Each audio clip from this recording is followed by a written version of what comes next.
listening on Facebook.com/WakeUpCallDT, as well as on Facebook.com/LiveNowDT, and on YouTube.com/WakeUpCallDT. I hope you're all having yourselves a tremendous morning this morning, and I am honored and pleased to be here with you on Wake Up Call with Dan Tortora. You're listening on mixlr.com/WakeUpCallDT, and you're also connecting with the show by listening on the homepage of WakeUpCallDT.com.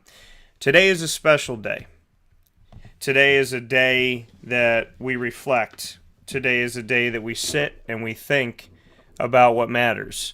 Today is a day that we remind ourselves of the good in the world. Today is a day that we celebrate someone who has meant so much to so many of us. Today is a day that we honor Fred Reed. Now, I never thought that I would be doing this. I didn't think I would be on my show, waking up in the morning, talking about the passing of a friend so young over these past few days. Nothing can prepare you for having to do this. Nothing can. And I sit here this morning reflective, appreciative, thankful, grateful that God has been so good in my life so as to bless me with people like Fred Reed, that I even have the opportunity to know him so that I may honor him. Fred passed away on Mother's Day. Fred has done so much for so many of us, I'm sure. Fred was always good to me, always kind to me. And when I reached out and I asked for Fred's number,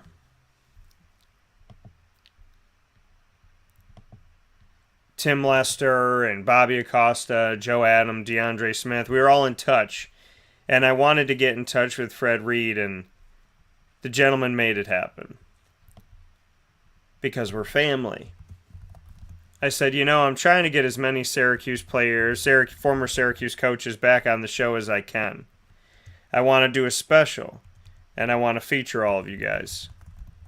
And I'd love to have you back on there. Plus, I love just keeping in touch with you, because you all mean a lot to me, and I miss you all.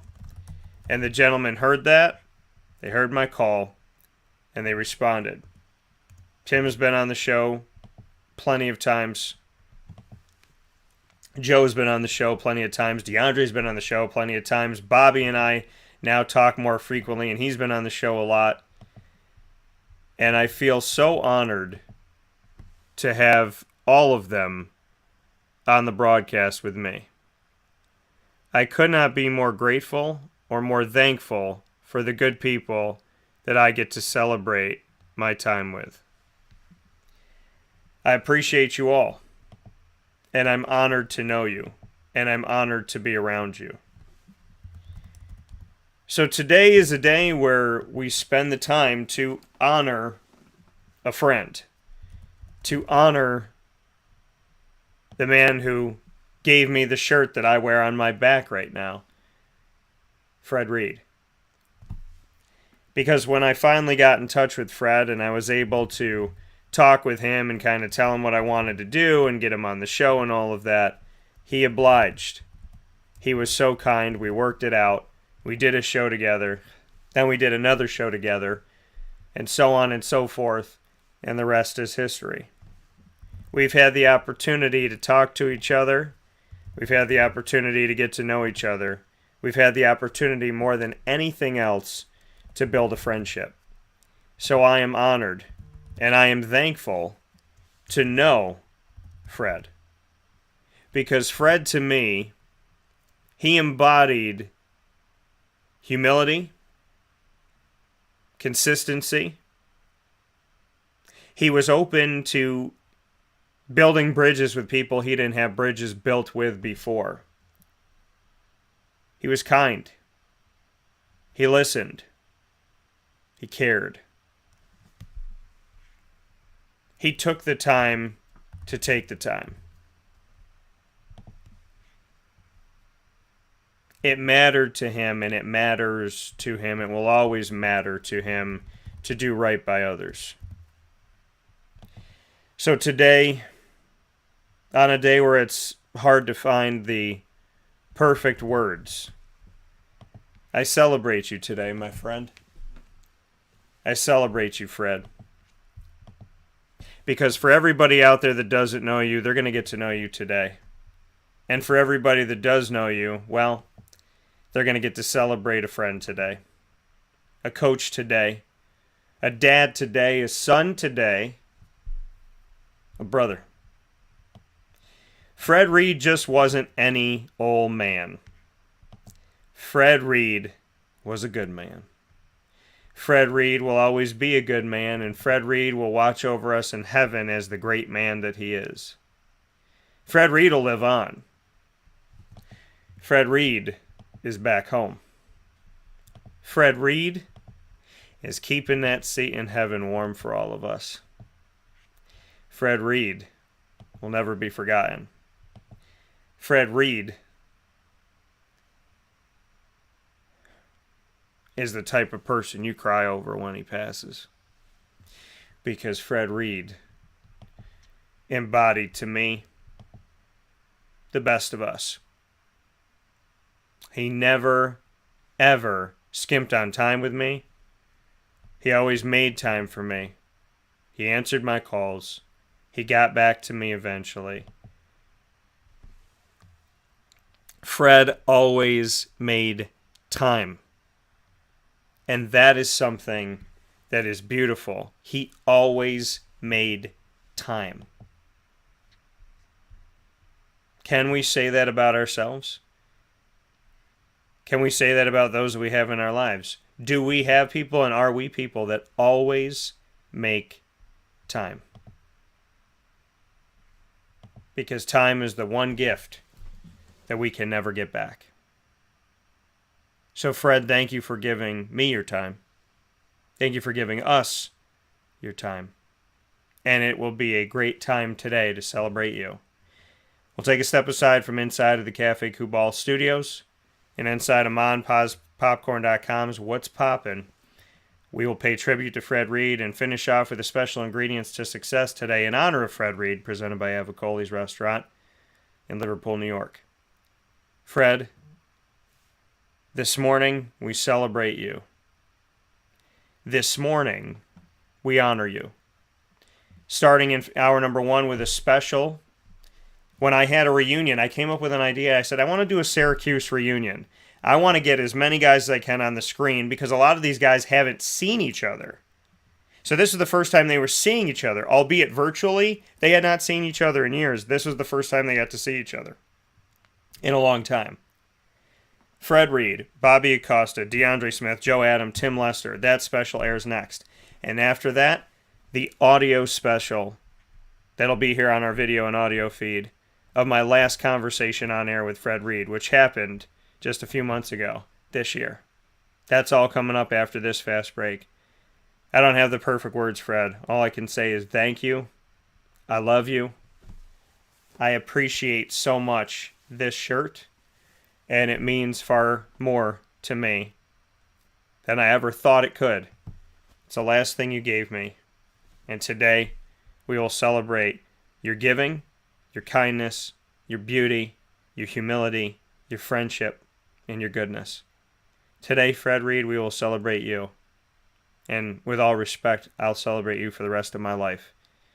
Because you never forget good people. You never forget a friend. I love you, buddy. We'll take a step aside. We'll be back right after this.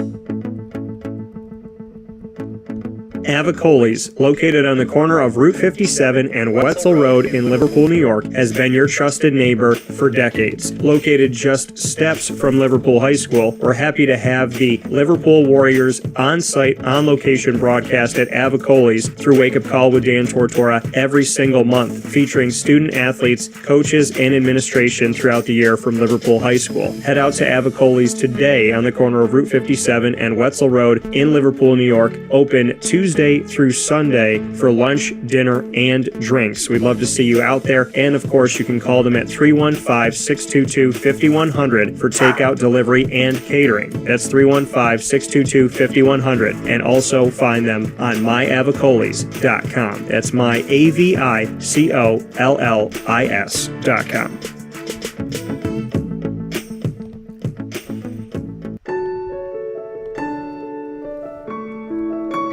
Having peace of mind when you're out of town that your furry-loving friend is safe and sound means taking them to Canine Campground, because we all know that when it comes to the love of our pets, it goes well beyond the call of duty to make sure you're safe and sound. Right, Lily? So take a ride to 242 Johnson Street in East Syracuse, New York, and see Canine Campground and where your dog will be staying, in the classic cabin, the executive cabin, the grand cabin, or of course the luxury cabin, because if you know Lily, you know she loves luxury. Now you don't have to wait to the last minute to find a family member or a friend that'll take your dog for a few days. Call Canine Campground at 315-299-4013. That's 315-299-4013. Their drop-off and pickup times are Monday through Sunday.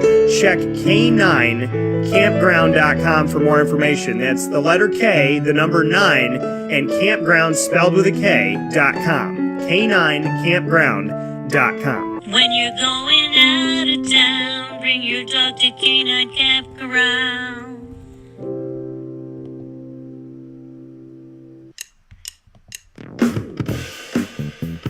PB&J's Lunchbox, the food truck that you love finding all throughout Central and Upstate New York, now has a street-side cafe. So when you're craving their traditional favorites as well as their out-of-box amazing menu items, you can now head to 663 Old Liverpool Road in Liverpool, New York. Located just minutes from the highway, the Thruway, Destiny USA, and Onondaga Lake Parkway, PB&J's Lunchbox Street-Side Cafe is there for you Monday through Saturday from 9 a.m. to 7 p.m., serving breakfast, lunch, and dinner all throughout the day. Get breakfast for dinner, dinner for lunch, whatever you fancy, including their award-winning grilled peanut butter and jelly sandwich. Find them at 663 Old Liverpool Road in Liverpool, New York. PB&J's Lunchbox, where we love to know what's in your lunchbox.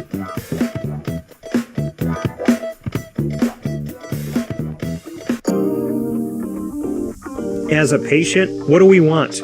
To be cared for, to be listened to, and to have someone walk us through the process on our path to victory. Victory Sports Medicine and Orthopedics does all of those things beautifully, with Dr. Mark Petropoli leading the team on 791 West Genesee Street in Skaneateles, New York, located minutes from beautiful Skaneateles Lake. Whatever your injury may be from head to toe, preventative care, rehab, physical therapy, laser therapy, and surgery are all available at Victory Sports Medicine and Orthopedics, where they care about us, they listen to us, and they understand that everyone's path to victory is a little bit different. Let them help you on yours by calling 315-685-7544 to make your appointment today. That's 315-685-7544. And find out more information at victorysportsmedicine.com.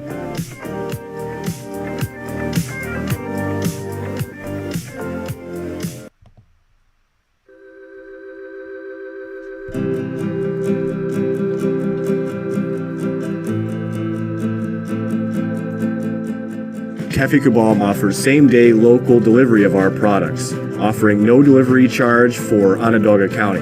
Shop cafecabal.com for fresh roasted coffee beans, cold brew, travel mugs, and all your essential Cafe Cabal needs. Cafe Cabal, coffee for the soul.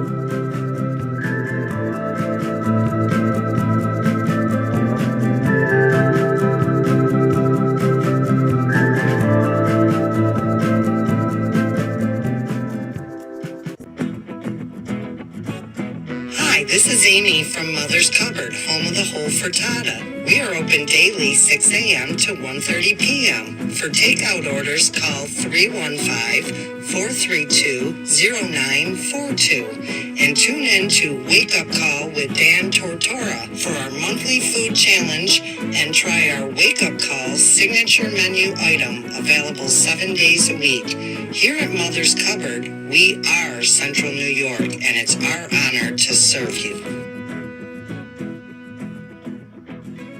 Ma and Pa's Kettle Corn and Popcorn Factory remind us that every day is worth celebrating. Find them at 201 Old 7th North Street in Liverpool, New York. Open Monday through Saturday in store and all the time online at maandpaspopcorn.com. Serving our Central New York community and beyond. You can order all throughout the country at maandpaspopcorn.com. And remember to get your tins, which have in-store half-price refills forever. Ma and Pa's Kettle Corn and Popcorn Factory, available to you for fundraising and all of your events by calling 315-450-6272. That's 315-450-6272. Ma and Pa's Kettle Corn and Popcorn Factory. How corny are you?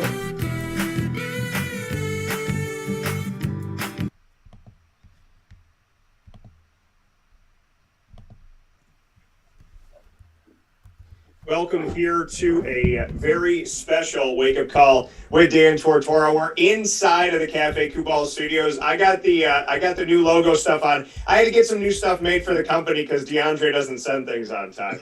But, I knew you were going to say it. So I got DeAndre Smith here with me, former running backs coach of Syracuse. They're with Texas Tech right now. Very happy to have him. We got Bobby Acosta, who had the tight ends at Syracuse and is now a champion here. The national team, IMG Academy, ranks 1 in the country most recently. We got Joe Adam, who had the offensive line at Syracuse. He's now at St. Anselm. And then we have our guy, Fred Reed, who is here with us today, who had the DBs at Syracuse and has moved on to be with Eastern Michigan. And so I'm very excited. This is the reunion show of a Syracuse staff that was together when I got to meet all you guys. And now you're all over the country successful. So, gentlemen, welcome to this very special reunion. Thank you. Thanks for having us. So D, I'm going to go to you first. How's the mail in Texas right now? How's the mail? Yeah, how's the mail service, the USPS in Texas right now? Well, you know what? It's a little slow. The weather's kind of cold, so I think that explains why your gear's delayed. So I keep checking every day. Yeah. You know, I got the app trying to track it. I don't know what's going on, man. Joe, up in New Hampshire, we seem to not have any problem with the gear, man. How you doing? Doing good. I'm going to cover for D here and say he's probably using the old school Pony Express. There you go. A horse somewhere, man. It's probably a little bit logged by the snow right now down there. Absolutely. Appreciate it, Joe. Bobby, since we spoke a few weeks back, your team was only honored as the best in the nation. Nothing big, nothing crazy going on down there in Florida. Just what you can tell me about being at IMG and all of the craziness that's gone on. I mean, living through Corona and then having a champion on your hands down there. What we did, we just focused on the process of winning every day. And we had great kids, we had a great coaching staff, and it just came together at the right time. I think when we went down to play Duncanville in Texas, that's when we became the team. And, what we focus on is a 5-star character, young man. And, people say, hey, how are you going to deal with a 5-star staff and a 5-star athlete? I'll tell you this, it's probably the best year of coaching I had in 20-something years, besides my time in Syracuse. and so you having that there and obviously being excited about everything at IMG. Fred, since you left Syracuse, you've been over at Eastern Michigan. Tell me about what life has been like out there. It's been pretty good. One thing about the mail, like you mentioned, I park, so they won't drop the mail off if you park too close to the mailbox. So I'm getting notes. So I don't know if that's happening in Syracuse. D, that's kind of an excuse for you. Also, D, you said it's kind of cold in Texas. It's about 19 degrees here. And Bobby's outside chilling. So yeah. So no, Dan, it's been great. Just being a part of this program. It's good people, and the one thing when I talk to these guys is just I always harken back to our experience there at Syracuse, and just good people, man. That's what it's all about. So so I'm enjoying it, and I'm surrounded by some good people, and again, that's the main thing. You talk about some good people. We got another guy that's trying to creep in here on our chat here, Mr. Tim Lester, trying to get him to come in here. There he is, and look at him with the palm trees as well. Well, Bobby, are you guys at the same resort right now? How about that? How are you doing, Mr. Lester?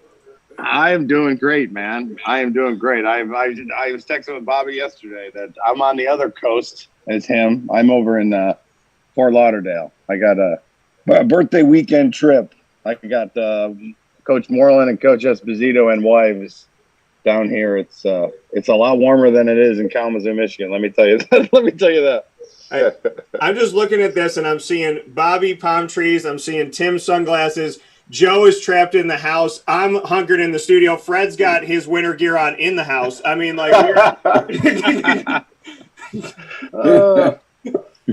it's cold. What's up, Fred? Hey, what's up, T. Lester? How you doing, man? You doing good? Good. Oh yeah, good, man. No doubt. Good. So gentlemen, I kind of just want to let you go at it. I kind of want to sit back because this is a reunion show for you. So. Joe, I'm kind of going to let this just kind of go around the thing here. So, Joe, talk to whoever you want to talk to, and then we're just going to let the conversation flow. I want to let you all kind of, reacquaint with each other because some of you haven't seen each other in years. So I got to ask, I know, D, you're out in Lubbock, Texas, man. I was looking at this map the other day because I had a team out there that wants to play us. And I'm like, hey, they're by Lubbock, Texas, which is legitimately 4.5 hours from Dallas. Is that right? I mean, you guys are there, right? That is correct. We're out west. So what's it like living in Lubbock, Texas? You know what? The people are great. For me, it's not a major city by no means, but it's cool. I got a couple places I can go smoke my cigars, and that's important. So as long as I can go do that, I'm good. Donovan is here, so I get a chance to see him every day. Awesome. So that's been cool. And but it's actually been good. Just piggyback off what Fred was talking about. We got good people here, and obviously as long as we all been doing it, the staff that you work with makes all the difference in the world, and really just all of us have at some point in time, especially since Coach Tim and I worked together at Purdue after we left Syracuse. And I seen Bobby, I don't know, a year and a half ago at the convention, talked to Fred a couple weeks ago. And then, Joe, you and I are always sending pictures of us out smoking cigars, just relaxing. So, I can't go outside right now, though, man. I can't go outside. Right. Sorry. But it's always cool, man, when you do work with good people. And especially like the fun we had there, to just kind of reach back and say what's up to everybody. But it's good. I'm enjoying myself. Been knowing Wells for a long time, and our offensive staff is great guys. Defensive guys are great. So that makes it easy to live in a place like Lubbock. All right, D. So you kind of take it from there, man. I'm going to let you all just round robin talk to each other. Well, Bobby and I talk. Bobby. Obviously, he's the head man, but he actually, I think he acts like the recruiting coordinator sometimes too, because he working for his kids, and I love it. His energy has not changed. Probably even more. He has more energy now. Well, I feel like I'm slowing down a little bit, but no, I'm happy for Bobby, his success, what he's been doing. When I see. I watched Tim, those guys, Western Michigan play, and I got a little with the Ellaby kid, You know, I was like, hey, I remember Ellaby, St. Louis kid, so there's always connection. And then Fred, he was coaching one of my friends, her son, DB out of St. Louis, and you know, so there's always a connection that you can kind of find with these guys that keeps us connected. But I enjoy, you know, everybody's having some success since we left Syracuse, and this business, man, is hard. It's hard to win games. And it's just good to see everybody still doing their thing. Bobby, I'm gonna let you now that you got shouted out here. Do you have more energy than you had when you were at Syracuse? I mean, I don't know if it's possible because it's like 11 o'clock at night you got energy. You know, 4 o'clock in the morning you got energy. I mean, I don't know if I've seen you without it, but have you gotten more energy over time? It's natural energy now because I stopped the Red Bull and the double shot of the 5 hour. So I had to get that right. But no, I'm excited about what we're doing. You know, you guys named me the recruiting coordinator at Syracuse, and you guys taught me a lot. You know, and you know, Coach Lester offensively, Coach D. You know, we shared a lot of time. Coach Adam, we shared a lot of time. Coach Fred Reed, we battled every day. You know, with the receivers and corners, and we still have a huge relationship. You know, so I've learned a lot, and I'm taking a lot of what I learned at Syracuse to IMG. And, you know, I haven't changed. You know, I'm the head coach. I call plays. I recruit. And, you know, I have the philosophy is I'm going to be the hardest worker on the staff and be the last one in and the first one in, last one out, just like I did in Syracuse. So, you know, I value our time together. And that's why we still talk a lot, you know. Well, you talk about calling plays and wearing a bunch of hats. I don't think Lester lets anybody do anything in Western Michigan when it comes to the offense. Right? That's not true. I have completely changed. I hired my first year here. I hired Kevin Johns, who did a great job with our offense, and then I took it over year 2, and then year 3, our quarterback coach called it. Year 4, Jake Moreland called it this year. Did a heck of a job. We went up like 10 points with him taking it over. Then he's with the Jets now. So he just left. In fact, he's sitting on the other side of the pool for me right now. He just flew in from New York yesterday. But yeah, you know, it's crazy as you get to as you start just trying to evolve. You know, there's so many things that are connected with what we're doing and probably what everybody's doing. You know, you try to take the best of what you learn from different people. I use some of these sayings when I'm talking to my running backs because I can't help it because I remember them, you know, and I make them do a ball presentation. Still, I make my running back coach do it. He's not as good as you at it, but like it. At least it's a presentation. I'll never forget that, you know, and so yeah, it's funny how you just try to continue to stay up. Like D said, it's a crazy profession. You know, and so you just try to continue to stay on the front edge of things. And it is a small world, you know, small world in coaching and to follow everybody. And I was texting with Bobby yesterday just about the amount of coaches that he's met at IMG, you know, and he threw a comment out there about Saban, but I can't wait to hear about all the different head coaches that he gets to have conversations with and little things he can pick up from each one of them. It's a really cool opportunity, I think. I got to ask, how many of you guys saw the Western Michigan fake spike and then touchdown pass to the left side? Because I remember watching that, and I was sitting on the edge of my bed. You would have thought it was like the NFL championship game. And I'm watching this game, and I'm going, Lester's going to do it. He was down by like 10, and I saw him come back. I saw the onside kick. You know, I saw the punter and the kicker cross, and all this stuff happen, and then that fake. That fake snap there was an awesome play. Guys, did he have little nuances at Syracuse? Did he have little moments that you guys were kind of itching at using? Anybody? Well, I actually used that for on Monday's practice, Tim. I was just like, we got to be ready, you know. So. Yeah. I think Joe was the first one that texted me, and he knew the name of it. Joe was like, "You finally ran spike it." You know, I mean that was in, oh my Lord, that's been 15 years, and you're just waiting for that one opportunity to use it. You know, But it's funny how long it goes back, and you never, we actually in our last game of the year we had to kind of use our we call it Sports Center, where you're just trying to pitch the thing around, and we use that, and now that's on film. It's like we got to come up with another one. We might not use it for another 20 years, but you can't use the same one twice. But it was funny because the people, even people at Elmhurst, Joe, I got so many texts from all our players because we did call it once, Joe, at Elmhurst against Augustana, but the opposing head coach called a timeout before we were able to snap the ball, and it ended up winning us a game, which is crazy. So now we got to come up with the next one, Joe, for you, being out at St. Anselm, you've been there for a bit, just what you could say about, your experience out there, your time out there, and what your time with these gentlemen, how spending time with them at Syracuse has helped you maybe to excel out at St. Anselm.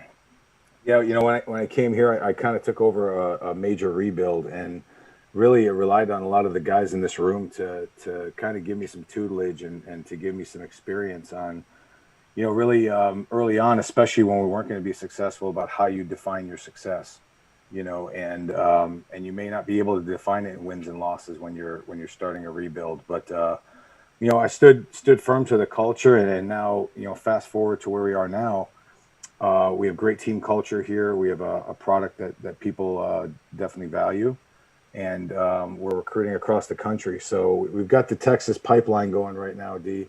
I got 10 guys from Texas coming up here, so we've convinced them to come into the snow and the cold. But just finding kids that love football and are high academic achievers, and my quality of life has been tremendous here. And I like I said, I talk a lot to these guys, and the cool part about being at Syracuse is you take a piece from every single one of them, and.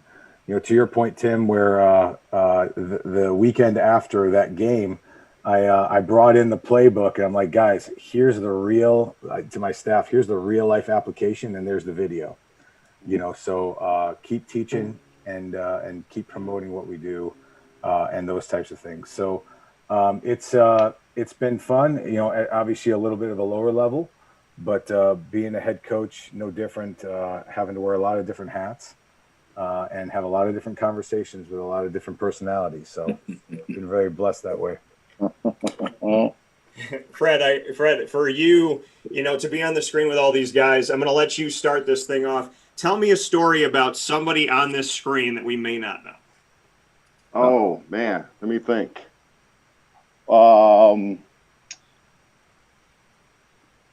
Make the Maker's Mark story with after a game.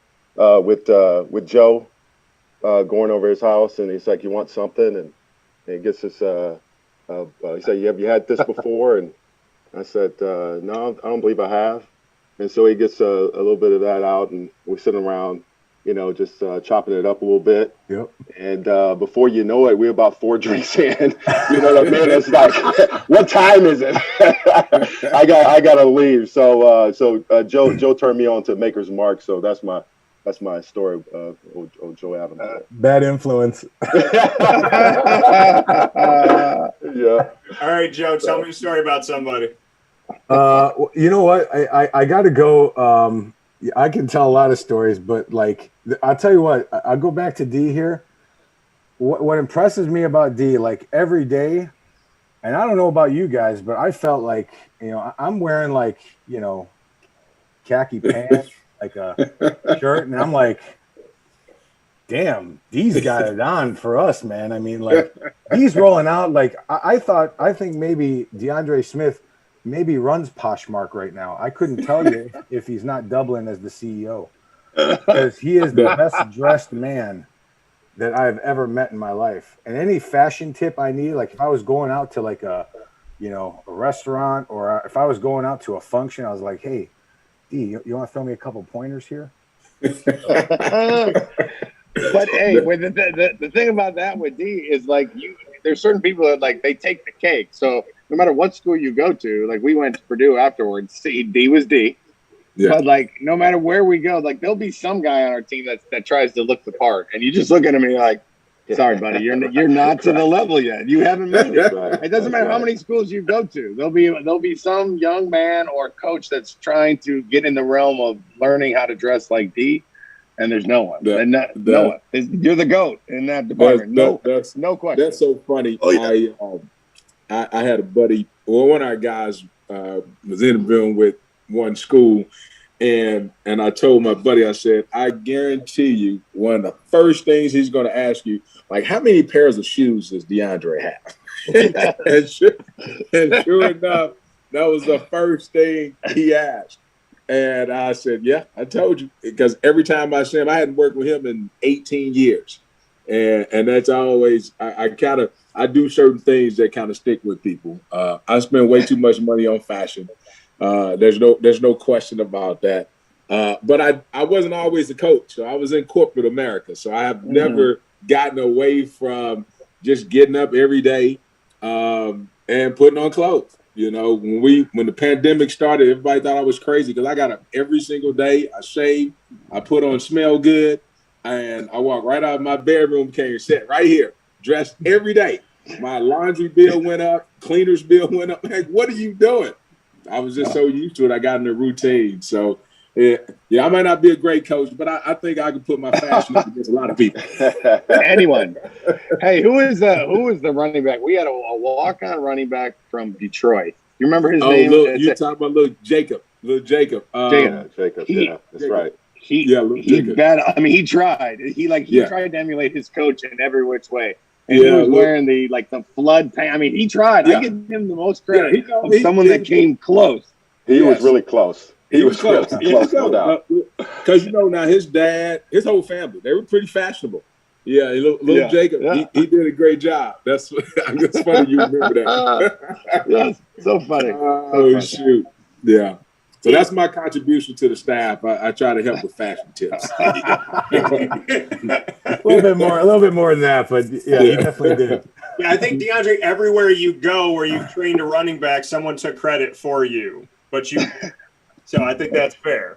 There you go. Michael Carter before Michael Carter was known by anybody. So I mean, I think it's fair to say that you do a little bit in coaching, a little bit. Well, I always say I try to do the best I can with the little I got. So there you go. That is it. I love it. But D, tell me a story about somebody. I want to hear what you got to say about somebody. I mean, again, we one thing about with Lester that I always thought was interesting. The guy, he was a defensive coordinator and offensive coordinator. I was always kind of impressed with my man. I felt like I was dealing with somebody who could speak two different languages at the same time. He can talk, he can speak English, and then he can start speaking French or something like that in the same sentence. And but no, it was just it's really cool being in a meeting room. Just a guy that's so smart, you can appreciate that, and doing it in a way that was easily received. So I was always kind of impressed just with how Lester handled himself, and then going to Purdue, like he said, still the same coach, having a great relationship. You talk about a quarterback. A lot of people didn't know. What was our quarterback name that played with David Detroit? Blau. Yeah, he's in Detroit now. Yeah. So came in, did a great job with that. But really, Lester, his smart, his knowledge of the game. Fred was always just so cool, Fred is the coolest dude I know. And just laid back, not in a rush, you got me over here, I'm all over. You got Bobby, he all over the place. Fred just chill. He's a calm. But he just calm all the time, and of course Bobby, he was just an Energizer bunny. I'm trying to remember when Bobby came in and interviewed. That was the most energetic interview I ever seen in my life. He was hitting people. He was hitting people full speed. He got on.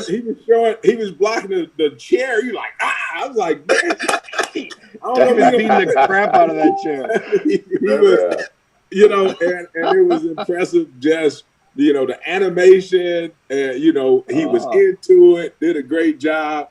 Obviously, recruiting New Jersey, that was going to be his deal. And of course, we got great players out of there. But just his passion was awesome. And Joe and I, we got along great. working together when you're talking offensive line, running back. So all the memories were all great memories. There's no question about it. So DeAndre mentioned a bunch of people, but Bobby, I'm going to go to you to tell a story next. But before you tell a story about somebody, please, to the best of your ability, reenact or reimagine when you came in for that job. I want to. I ripped off my shirt. My tie was off, and I was ready. They looked at me like, "Holy cow! There's no way we're gonna take this guy." But I think I was the only coach thrown off the sidelines. And then when Coach Lester put me in the booth, Chuck Bulla, he used to call plays like this and never looked up. So I was so animated, right? Lester, oh yeah, yes. He's on top, and Coach Bulla was like, "This guy needs to go," you know. But the one story that kind of sticks with me, big time ACC now, and I go out and rent a car for recruiting, and I was going to go with DeAndre. And I took one of those minis, those little mini coupes. So I pull up, and DeAndre say, "Boy, send that back. We're going to get a real car."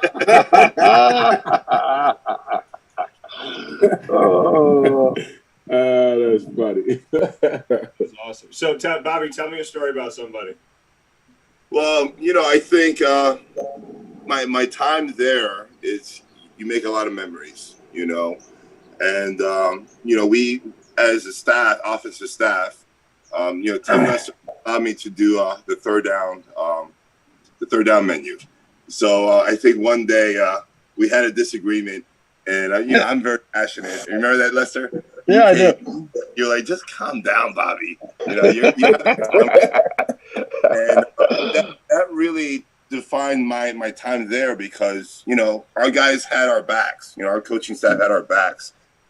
And, it's about people. This profession is about people. And I actually learned a lot from that moment, just to listen. And you don't have to win a conversation. And Coach Lester had that impact on me. So that was a great moment for me. All right. Well, Lester, you got a story to tell? I got tons of stories. I would say the one thing about that was interesting about that job, not to go big picture, but we were much like Joe's dealing with right now, or what he did deal with a couple of years ago, is like we were taking a team that was in the Big East and moving them into the ACC, which is a monumental jump, and we all knew it. And the recruiting that had to be done, and finding the guys. I mean, D could go anywhere and get somebody. Bobby was owning Jersey. Fred would go and got Chris Slayton. I mean, some dudes coming from the South Side of Chicago, that we needed to compete in the league we were in, And I know when we left there offensively, especially because most other than Fred, like we were young and talented and it was so much fun to watch, Dungy, all the young kids that we had a chance to learn with, and we had some success and we had some failures and having to start the Mahoney against Zach Mahoney's first two starts were Clemson and LSU. Wow. Right? Yeah. Those are his first two starts. Walk-on quarterback, tough as nails. And those were first two starts. Yeah. I mean, he was fifth string going in. And remember and the one thing, I'm a big believer in trusting the people around you, right? So we have so many smart coaches on the staff I remember going to UCLA, Bobby, and learning, from, that whole system. Who was the third? It was Missouri, right? Was it Missouri? Yeah. Missouri staff. Yeah.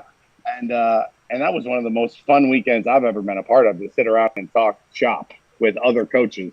Man, I remember that GA in the back of the room that came up with a way to handle 6 in the box first draw, make a dirty call. And everyone kind of looked around like, this dude sitting in the back that hadn't said a word all day just answered the number one issue with one of our favorite plays, Mm-hmm. And you saw every coach in the room turn and write it down. We still do it to this day, and, but it was a great idea.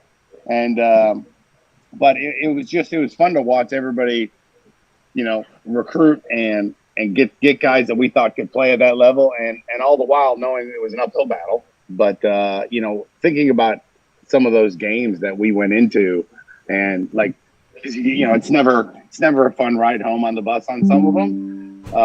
But the way everyone showed up to work every day, we did have a lot of fun. Now, I mean, we in the rooms when our coaches got together, and those young kids that we were playing with, and then they had this. I think they won 10 their senior year, didn't they? Yeah. Like they won 10, man. I was so happy. I mean, I still talk to Eric, and I know Trudeau's out there still. A lot of them are still going, and so it's so much fun because you make the impact. Like Bobby said, he hit the nail on the head. It's about people, and the game's the game. It's entertainment to a lot of people, but it's life for us. And so I just remember the people the people we're talking to on this call and the players that that allowed. I got that thing started to that great season they had a couple years ago.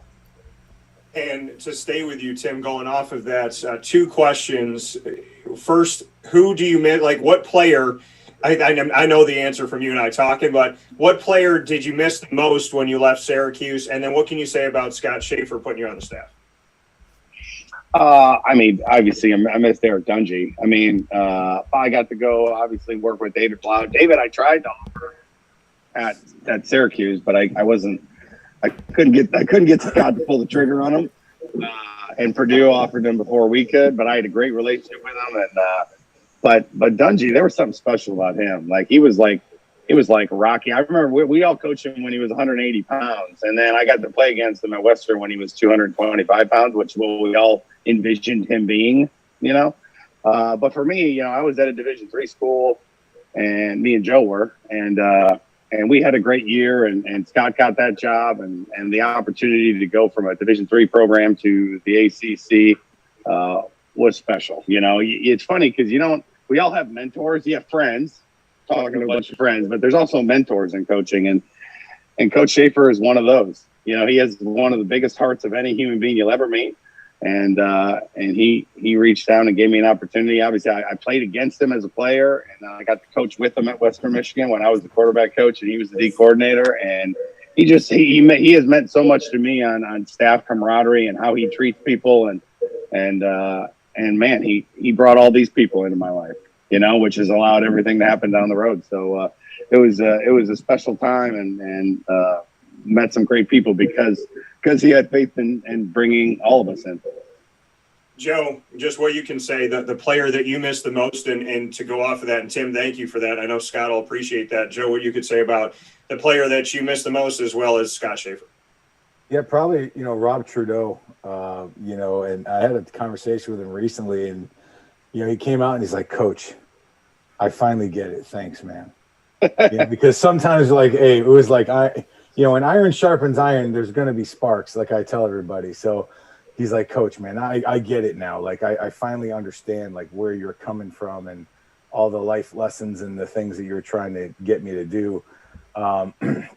So I tell a story about him pretty much every recruiting cycle that I'm at St. A's about, talented players and having marketplace. And I thought Rob was a talented player, was very strong. Obviously, he was repping, I think, 225, 37, 38 times, which is amazing and is superhuman. But, Scott, much like Tim was saying, I work for Scott at Western Michigan, and then working with Tim at Elmhurst and what we brought together, and then becoming the head coach in 2013, and then making that jump, it was like, the stardom. And the cool part is that when I got there, I'd heard about, Division I level. And what I found was just a bunch of guys, like the guys in this room, that were, didn't have a lot of ego, and they just loved football and they loved people. And, that's something that resonates even many years now after we're done with that. Obviously, I talked to Shafe a little bit ago, and extremely loyal, especially loyalty in our business. I think is one of the most important things when you talk about coaches to coaches, because we're trusting each other, and we're battling for our universities and our families, and we're trying to provide a great opportunity to young men that need to have some growth in their life. So I'm just eternally grateful to the guys in here, and I've taken a piece and part of each and everybody, as well as Scott and Missy and Wolf and Elsa and the entire Schaefer family. Fred, same thing. A player that you missed the most from the Cuse, and your thoughts on Scott. I'll start with Shafe. The thing I miss about Shafe was just an outstanding person. Tim mentioned that, big-hearted. But the thing I miss about him most is iron sharpens iron, right? And he's a great defensive mind, and just being around him, and just learning a lot of things in terms of his philosophy on secondary play and those things and how to attack on defense. There's no question that we all learned from him and drew a lot from him from a defensive standpoint. And then players, there'll be two players that I'd say I miss, coaching the secondary, and those guys, there's a bunch of those guys, but you get closer to the guys you recruit. And, Chris Slayton, recruiting him out of Chicago, just to be able to see his development, you know what I mean? And I saw it from afar, but to be a part of it would have been awesome. And then also Chris Frederick, out of Georgia.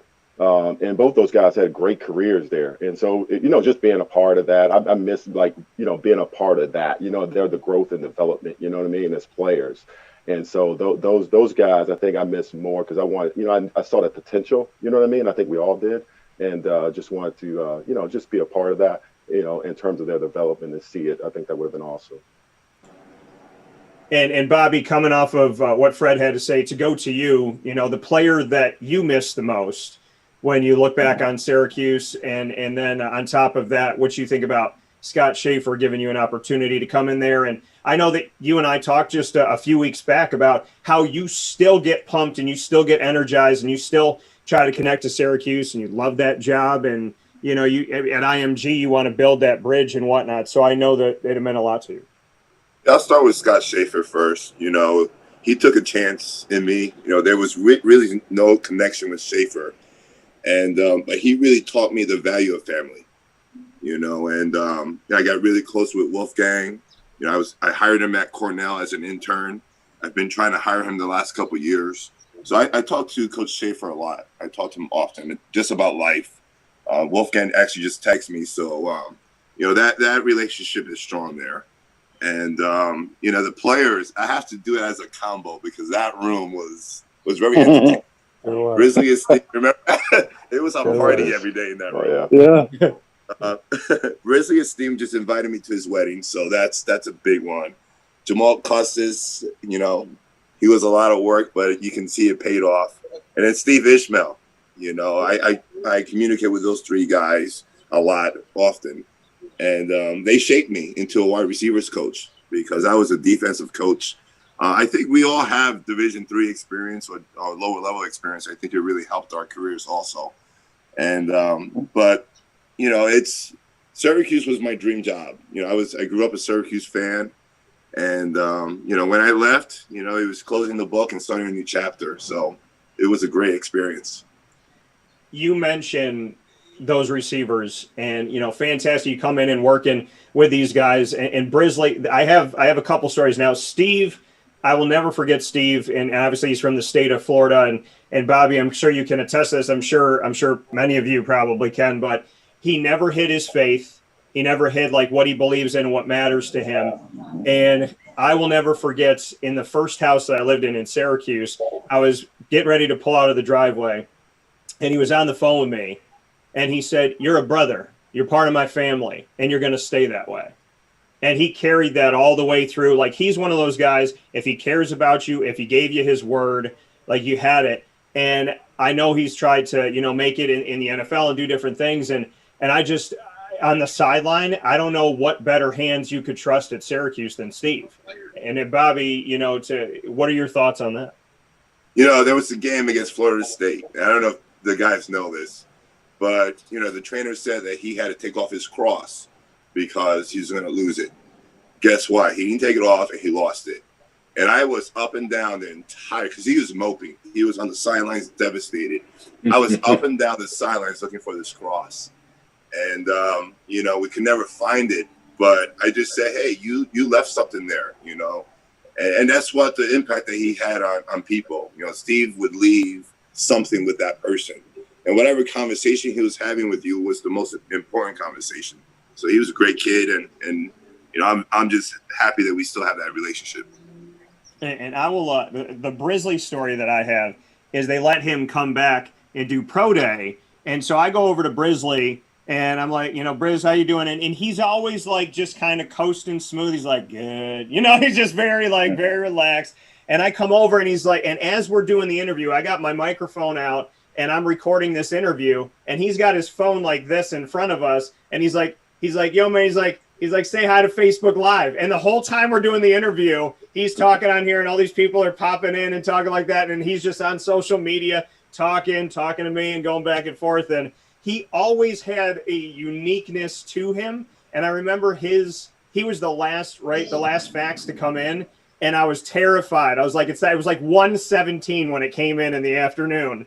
And it finally came in. And he's a guy that I know definitely worked hard for an opportunity and, had some speed back then too, Bobby. What was it like to finally get, because I know he had committed and decommitted to a few places and then Syracuse was that last place. And when that came in and he finally got to Syracuse, what did that mean to you? Because Brisley is a very unique person. And I know he liked to play the game much more than he wanted the media to ask him about it.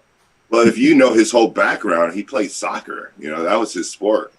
And I remember Coach Schaefer said to me, he needs to be the best punt returner in the country. You're his punt return coach. I'm like, I don't know anything about punt return. So I started doing, research on punt returns, putting the two balls. And, he became the best punt returner in the country. And, I think, he's really quiet. He doesn't say much. But, I connected with Brisley when I kind of dug into his life. And I found out that he had his young little boy. And after that, our relationship took off. And we actually still talk about that, so it's pretty neat. Yeah, and thank you for sharing that. And Brisley, amazing. And congratulations on being able to go to that wedding. I'm sure it'll be fantastic. And you got a few plus ones. You're going to have to figure out how to get us all on the plane, Bobby. So, DeAndre, tell me about the player that I know this answer too. I know this answer because you and I don't know if the guys know this, DeAndre and I lived in the same development out in Baldwinsville. And when we had our conversation before he left, we talked about this, sat on the phone about this, and I believe the father talked to us as well. So I know who your guy is, but I want to hear what you have to say about the player you miss. And then on top of that, what you think about Scott giving you an opportunity. Well, it's a bunch. So I'm going to give that. It's not just one. And I, like Mo, I hate that I didn't get a chance to develop Mo, but the relationship that I got a chance to build with Mo and Shelly and just that time going back and forth, going into North Carolina and building that relationship, that was a kid I really hate that I didn't get a chance to develop. The guys that I did coach, believe it or not, the guy I probably missed the most and the guy I took a lot of pride in help development as a young man is Devontae McFarland. D-Mac. You talk about that. That's my guy. And for him to trust and then build a relationship. And now he's actually a high school coach. And we spent several hours on the phone, days after day after day, just trying to help, him kind of get his career started and to see what he's doing, the love that he has for his kids. And, that's when you get a kid like that, that's when you say, yeah, I'm doing it for the right reasons, because his development has taken off and you probably would have never thought that when we first got there. And then the other guy that was a little bit more stubborn, but we have a great relationship is Jerome Smith. I just actually talked to Jerome yesterday, called him for some advice. And he was an older kid when we came in, so sometimes them guys are stubborn. They don't want to listen. But I know one thing about any player, they'll trust you if they feel like you can help them get better. So when I came in and one of the things I had said to Jerome was like, man, you've been here all this time, you scored 2 touchdowns? I said, that's embarrassing. That's like, you can't, how are you going to be a big time running back? You had a couple touchdowns in your whole career. So once he had the year that he had, and probably he improved, probably not as much as I thought, he needed to as far as coming back for another year, because he's like, oh, yeah, I'm good. I'm out. I was like, man, you probably should come back for one more year, But but he and I, again, had a great relationship. The development of that has been, really kind of cool to kind of have him or be part of his development as he's trying to be a coach. And Schaefer, man, I'm fortunate because when I got out of option football for my 2 years at Indiana State, I went to Northern Illinois. And you talk about, I was working with the who's who of college football, from Scott Schaefer, Pat Narduzzi, Matt Canada, Dan Roshar, Sam Pittman. You name it. We had, and I'm sitting there, I don't know anything. I know option football, and that's it. And I knew how to dress. That's all I can. That's all I can do. I was like, and I tell you, just being around those guys, and the one thing I took from Schaefer, his players loved him. His relationship with his players, it was unbelievable. And he recruited Chicago, inner city Chicago, and them kids trusted the heck out of Schaefer. And that was the one thing, and I got a chance to kind of Alva. We had Alva working with us, twin, and he had a brother, and that relationship as a player. And then we had so many great DBs. And I was kind of tight with all those guys, but his relationship with his players, when you sit back and we all talk about, you take a little bit of some things from everybody. I was like, yeah, I like how he can coach them hard, and he can get the most out of them. Because he will coach them guys hard. And I learned that, hey, you can still do that and have a relationship with guys. Hey, D, that option football stuff that you know so well, that ended up helping us a little bit. Yeah, it was. It came out of the closet. We had to dust it off, but it was key. We needed that. That was huge, and your knowledge of that. Oh my God! I tell you what, we'll sprinkle it in every place I'm at. We'll sprinkle it in. I'll slide it in some kind of way. And it's like, hey, you might want to think about this, and actually. The end zone system, that Bobby kind of brought when we were out there at UCLA, and I always equate it to triple option football. When you put a guy in conflict, you got to have a read key and you got to have a pitch key. So, it's all numbers games, and that's how it always registered to me. So and we still do it now. Everybody kind of has some form of RPO, and you can tag it whatever run scheme you want to have. But everybody's kind of doing it. So my option background is not the old school, hey, being a true wishbone. They cleaned it up a little bit. We can go into gun and pistol and all that. But no, that has helped serve me a little bit over the years. But I tell you, Schaefer, man, he, just his relationship. And again, we stayed, this was 20 years ago that we worked together first initially. And we've been tight ever since. And obviously he gave me a great opportunity to come to Syracuse, which was cool to get, got a chance to work with all these guys. And before we go to the final piece here, which a lot of you guys know as rapid fire, so we get to put each other on the hot seat. Before we go to that final piece, I have to say a special thanks to Scott Schaefer, because the day that he got raised from defensive coordinator to head coach, I walked down from, he was up by the podium and there's all these people around him. And I went up to him to congratulate him. And I had only met him face to face one time. I had interviewed him. And you always hope you make a good impression. You always hope that somebody sees the person that you are. I went down there. He looked at me. He grabbed me and gave me a big hug, said, thank you so much. And that was actually the day I met a bunch of you guys. I still remember walking up the stairs and talking to D. And that was the first time we met, because he let all you come out. He let all the assistant coaches come out and meet everybody in the auditorium. But Scott, after that, came out during one of his games, and he was coming down the way, and he gave me a big hug there too. And I was like, I would run through a wall for this guy. I was like, I played basketball my whole life. I was like, I would play DB and kill everybody for Scott Schaefer. I'd be like, I might be in a body bag, but I was going to do everything that I could for Scott. And then the day that he left, I'll never forget his last game. He was outside. I hugged him once. He walked over, hugged some people, came and hugged him again. We cried, and he said, "I love you." And I will never forget that moment. But without him, you guys are not on this screen with me. We don't have the connection, that we have today. And I have to honestly tell you that, and I was saying it off the air a little bit, I gave you guys my word, that when you leave Syracuse, you don't leave my heart, you don't leave me. And it is so good and so refreshing. And I know there's some guys that aren't on the screen right now, the Chuck Bullas and the Clark Lees and whatnots, and I want to shout them out too. But it's a true testament to what I think Syracuse had, because you're all successful, because you've all found landing spots, because you've all moved forward. And I think that speaks volumes. And I got asked on a Pennsylvania radio station, do you think Syracuse, when you guys were all there, it said, do you think Syracuse will ever get back to winning? And I said, see, y'all aren't paying attention. It's already happening, because each and every single one of you was winning on the recruiting trail.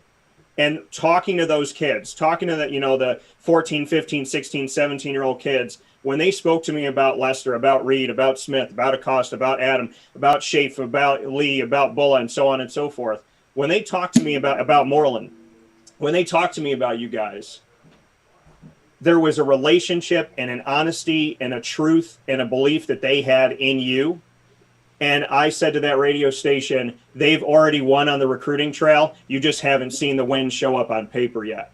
So before we go to the last segment, I want to thank you and give you all credit where credit's due. And I know you're humble guys. And I know even when I said it off the air, you kind of just said thank you. But you guys deserve it, because I wanted nothing more than success for you all. And it killed me the day that you all left Syracuse. But the fact that we're all here today shows that good people stay around each other, and good people end up getting the right job and getting taken care of. And I'm proud. I'm very proud to know you, and I'm very proud that each and every single one of you has found a spot somewhere in football. Appreciate that. Appreciate it, man. Yeah. So with that being said, now that I said all the nice stuff, it's time to go to rapid fire. And so with rapid fire, I get to put you on the hot seat. You put me on the hot seat. We're going to go 1 for 1. So Fred, I'm going to start with you. I'll ask you a question, you ask me a question, and then we'll move on from there. So my question for you, Mr. Reed, is if you had to be trapped in a room for a year, if you were in solitary confinement, what's the one song that could help get you through it that you could listen to every day on repeat? Ooh, holy cow. One song. Wow. Man, there's so many. I don't know. I'll say, dang, Frankie Beverly and Maze come to mind. Yeah, I think I would have some Maze. I don't know what exact song from Maze, because he has a whole. They have a whole list of them. But let's just go. Man, this is tough. I know. I mean, like a million songs just went through my mind. Yeah. Yeah. So, hell, that's why they call it the hot seat, right? Man, that's tough. Probably let's go Michael Jackson, Beat It. That's the easiest song I can think of, and they'll keep me energized for the whole time I'm in that room. What's your question for me, Fred? My question for you is, as you look back at it, just give us one thought in terms of, I know you kind of gave some thoughts, about the staff and those type of things. Just one thing that sticks out to you about the staff in particular, even if it's a funny story or whatever. You guys told me the truth. On the recruiting trail, you guided me. We worked together. I think, doing what I do for a living, I think you all know that, like, I'm media by credential badge, but not by how I act. I do genuinely care about the kids. I care about you guys. And so I function somewhere in this realm of, like, I want to get I want to write different things, but more than that, I want to build relationships. And I think, I mean, again, you wouldn't be here today, and I wouldn't be here talking to you in this sense of, we built relationships because we were honest. We were real. We talked about things that mattered. I remember Lester gave me something in February, and he said, you take this with you and you say nothing until August, because if you say anything, it comes from me. And I kept my mouth shut. I didn't say a word about anything. And then July comes around, somebody else gets the story and they throw it out there and they don't care. And they don't care what relationships they burn and what they do.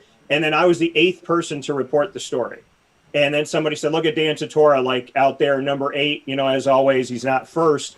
And that to me, I was like, I can't come out and say, Lester and I were talking about this, because that relationship meant more to me than anything. So, I don't think Tim and I would be talking today if he couldn't trust me. And so I think what I took from your staff is that when I asked you for trust, you gave it to me and I gave it back. And I just, I wanted to be hanging out on a beach on some yacht somewhere years later more than I wanted a story. So Tim are my best bets right now. But no, I think what it comes down to is you build trust on the trail, and you either build it or you break it. And I think a lot of people want that one story to make them famous, and I want the people that I can be friends with when I'm 80 years old. So I think your staff gave me that. Cool. For sure. And DeAndre, I'm going to go to you next. All Talk right. about your style and your fashion. Who inspired you to dress the way you do? It's funny. When I was growing up, Bill Cosby had these sweaters, the Cosby sweaters. Fred, I don't know, Joe, Lester, you kind of young. So Lester might not know. Lester young. I have zero fashion sense. Yeah, but no, I guess I kind of always liked his sweaters. They were kind of they stood out, and I kind of had some influences where I went to high school. Guys, pretty sharp dressers, and that was always my thing. When I was a senior, I was best dressed in my class. So it's been something I've just absolutely done my whole life. I don't know any other time I haven't thought about dressing up for something, So it might have started there, and then over the years, working with when I was in college, I worked with this car dealership, and all the guys had tailored suits and pants and shirts and everything. So I kind of got into that. So I was an 18-year-old wearing tailored suits. So it's been in my blood for a long time, for sure. Fair enough. What's your one for me? Well, of course, I've seen you a couple times, man. You like super duper skinny now. I'm like, dude, what? I mean, so what are you doing? Are you doing avocado vodka like my man Tom Brady? What are you doing right now? What's your secret? Well, I wanted to. My arms and my legs have always been strong, and I had muscle there, but I wanted to tone my stomach and I wanted to get right. So basically, I need to cook home more than I do because I love to cook and it's very therapeutic for me. But I just started walking every day. And to be honest, back in March of last year, March, April, I went through a tough time, personally, and I couldn't get my head straight. So I just started walking. And then I was like, healthy mind, healthy body. I hear this all the time, but I never did it. Healthy body, healthy mind, healthy mind, healthy body. So I just started walking, and I just kept with it and kept on it. And I said, if I'm going to eat something that I want to eat, then I need to make sure I take care of myself. I need to tone myself. And I went into to visit my knee doctor because I had a knee injury from years ago. And he's like, your knee looks better than it's looked in a decade. He goes, what are you doing? I was like, Doc, I'm just walking. I'm just trying to do some exercise, something every day.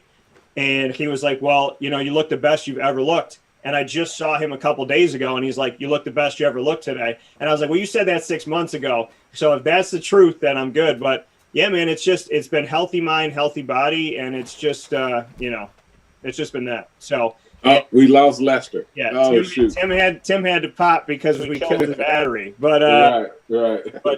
But yeah, no, I've just been walking and clearing my mind, talking to God and trying to stay in peace.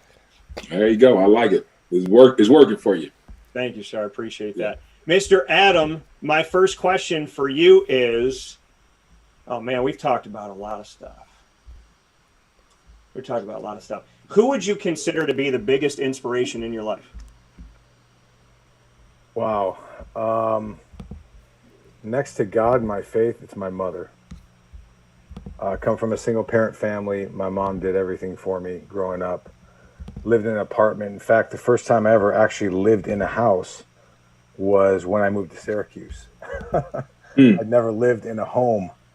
We've always lived on an apartment, and my mother sacrificed a lot.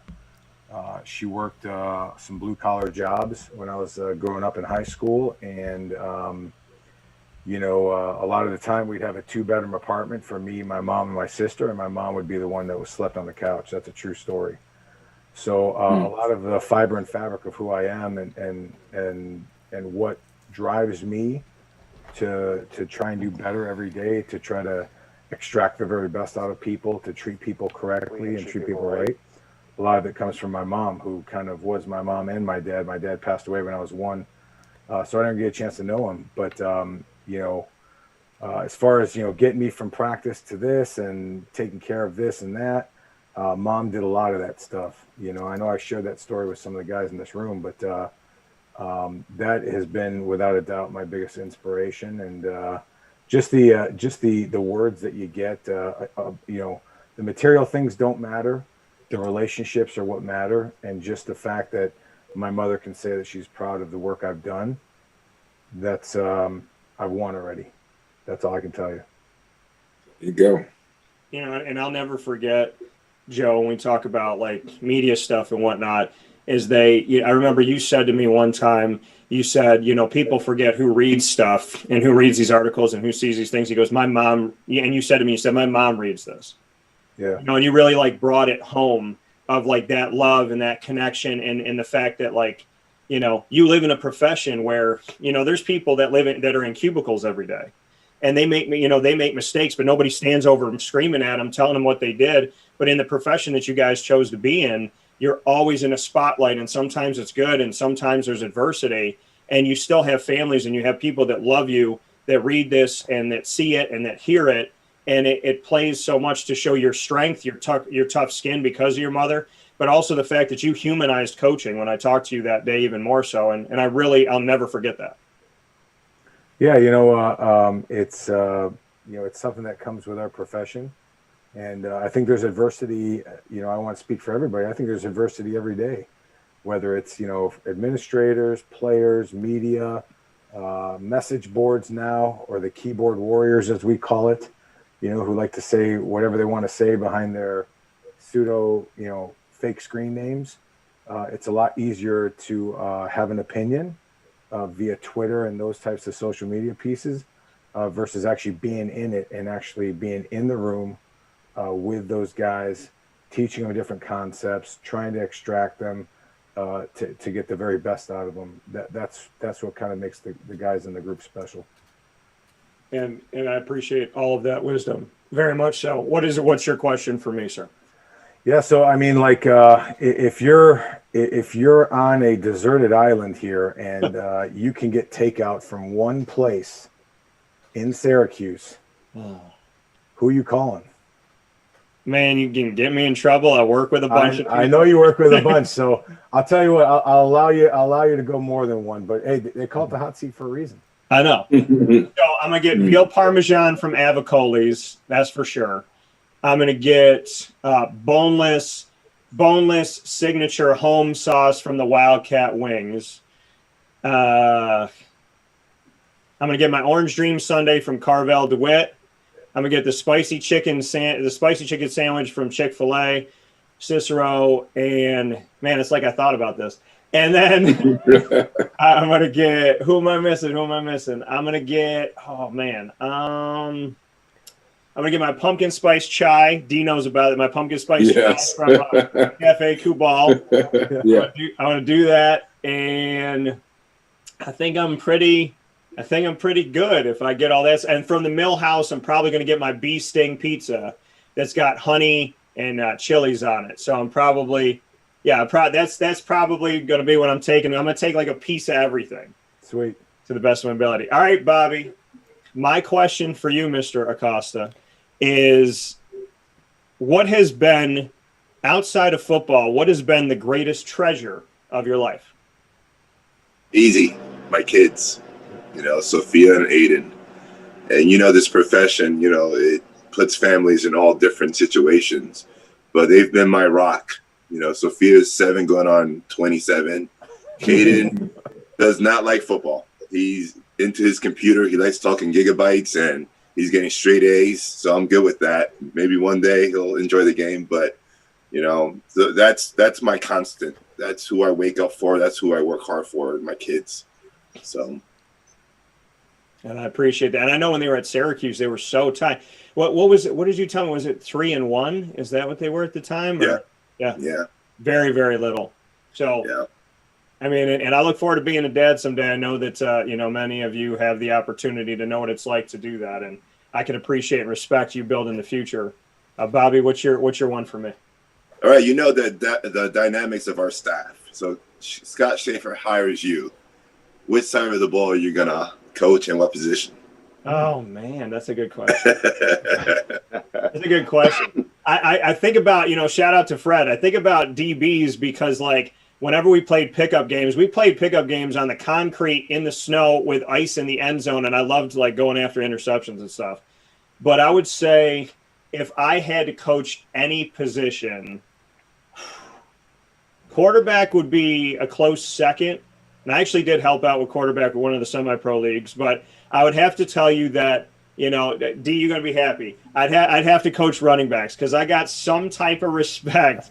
I love every position. I love every player out there, but I got something about running backs and watching the game and breaking a tackle and, seeing Barry Sanders run into a moving pile and they don't blow the whistle. And I'm like, why didn't they blow the whistle? And then he pops out of it. And Mike Allstott, when he used to just break everybody apart. And there's obviously Jim Brown, Ernie Davis, Floyd Little, rest in peace. There's so much about that and excitement about that. And then I love it. I'll never forget this. And this goes back to Joe Adam. Jerome, when he got 1,000 yards, 1,171 to be exact, he stood up there and he had the entire offensive line. They asked him to speak at the press conference. And when he went up, he didn't sit, he stood. And he had all the offensive linemen behind him. And he said, without these guys, I'm nobody. And I respected that wholeheartedly. So, I would get the chance to work with D a little bit, see if I can dress nice. I got my guy Coach Q up here, like giving me vest advice and stuff. So I'm gonna get right somehow. But hey, now Q big time. Q is another level. Q big time. Like, yeah. He's a whole nother level. I was asking him to sing the national anthem because he's always standing at mid-court during the game. So Q can put it together too now, for sure. Yeah.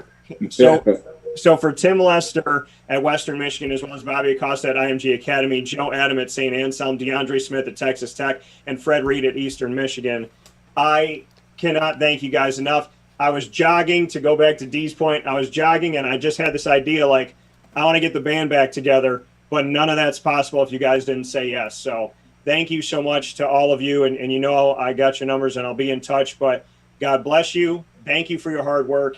And thank you for taking a kid from Syracuse, believing something in me and giving me your time, which I know is something that's precious. So I respect you. And I thank you more than anything else that you've given me your time.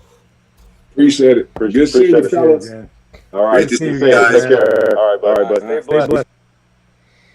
Yeah, coming from the gentleman here on Wake Up Call with Dan Tortora inside of the Cafe Kubal studios. I am so honored and privileged to be able to do this tribute to Fred Reed today, the man who gave me the shirt that is on my back today. And so God bless to Fred, to his loved ones. I know he's up in heaven. I know he's okay.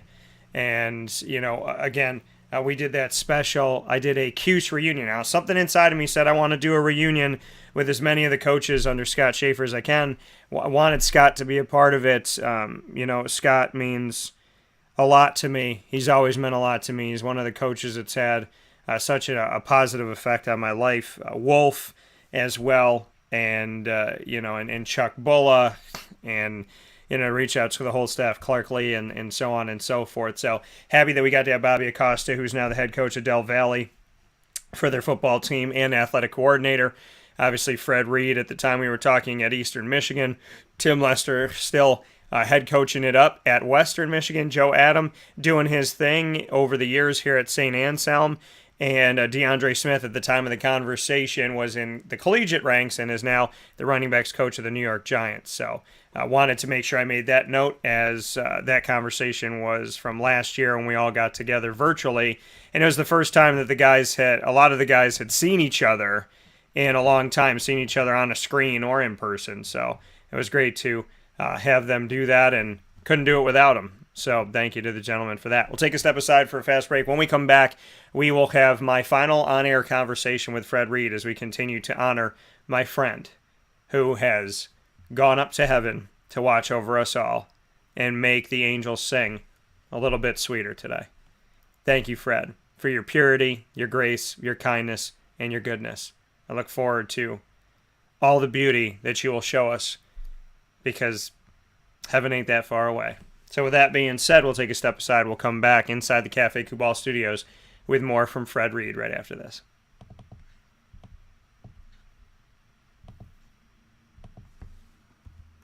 Carvel DeWitt, it's what happy tastes like. Do you know why? Because we make ice cream. Creamy, rich, flavorful ice cream. Not yogurt or iced milk like some of our competitors. Ice cream. Fresh, by hand, daily. For the calorie conscious, we have something new for you. Our new Carvelite. Same great flavor, creaminess, and texture of our regular ice cream with only 35 calories an ounce. So whether you want an ice cream cake, flying saucer, dasher, carvalanche, hard or soft ice cream, we will satisfy your craving with our fresh, handmade regular or new Carvelite ice cream. Carvel DeWitt. It's what happy tastes like.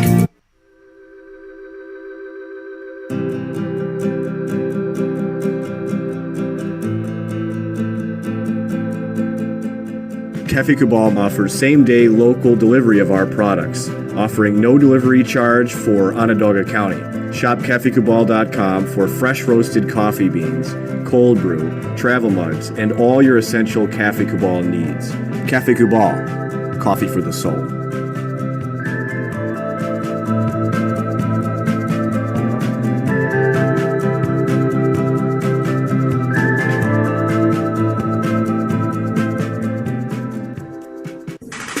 The Wildcat Sports Pub in Camillus, New York is located on 3680 Milton Avenue in the Home Depot Plaza. It is your family-friendly sports bar and restaurant. Folks, some sports bars aren't family-friendly. Some family-friendly restaurants are not sports bars. The Wildcat Sports Pub in Camillus, New York is proud to be both.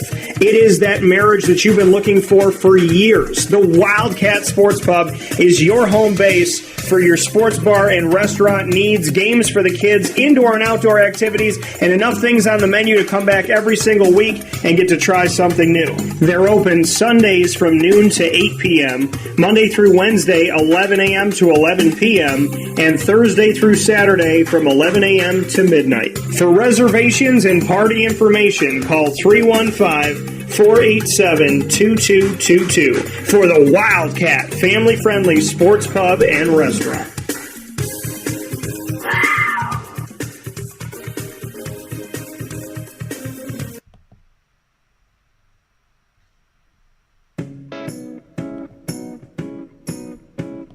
In these unique times, there are those in our community that give us a sense of normalcy and positivity. Pizza Man on 50 Oswego Street in Baldwinsville has been here for you for over 35 years and is here now. Call 315-638-1234 or order online at pizzamanbville.com to bring those familiar tastes into your home. And remember to come see our monthly on-site broadcasts centered around the community and our Baldwinsville beats. Pizza Man in Baldwinsville. Any way you slice it, they are always here for you.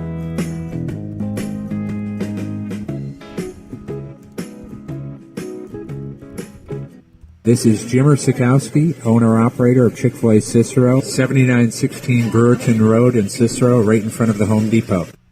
I had a deep feeling that God wanted me to do something bigger with my life and to help people, help others. I kept putting Chick-fil-A in my life, and I realized as I was going through the franchise selection process that positively impacted the lives of others was really core to what we do here at Chick-fil-A. First of all, it starts with the food. The food is brought in fresh daily. We bring in local produce. We prepare to order in the kitchen. We hand bread our chicken. We hand spin our milkshakes. It's great food. It doesn't taste like fast food. I think the second thing is the way people feel when they come in a Chick-fil-A restaurant. It's different. We try to treat people with intentional kindness here, which is very different and deeper than good customer service. And so I think it feels remarkable for most people to come in a Chick-fil-A restaurant. And then lastly, the impact that we try to have in the community is very different. It's a big part of the expectation of every operator of a Chick-fil-A restaurant is that they're actively engaged in their community, they're a leader in the community, and they're making a difference. When they realize that what we're striving to do is to shine a little light in their life, that's a very, very different experience than you will have in any other quick service restaurant. And it's that remarkable experience that I think people will emotionally connect with.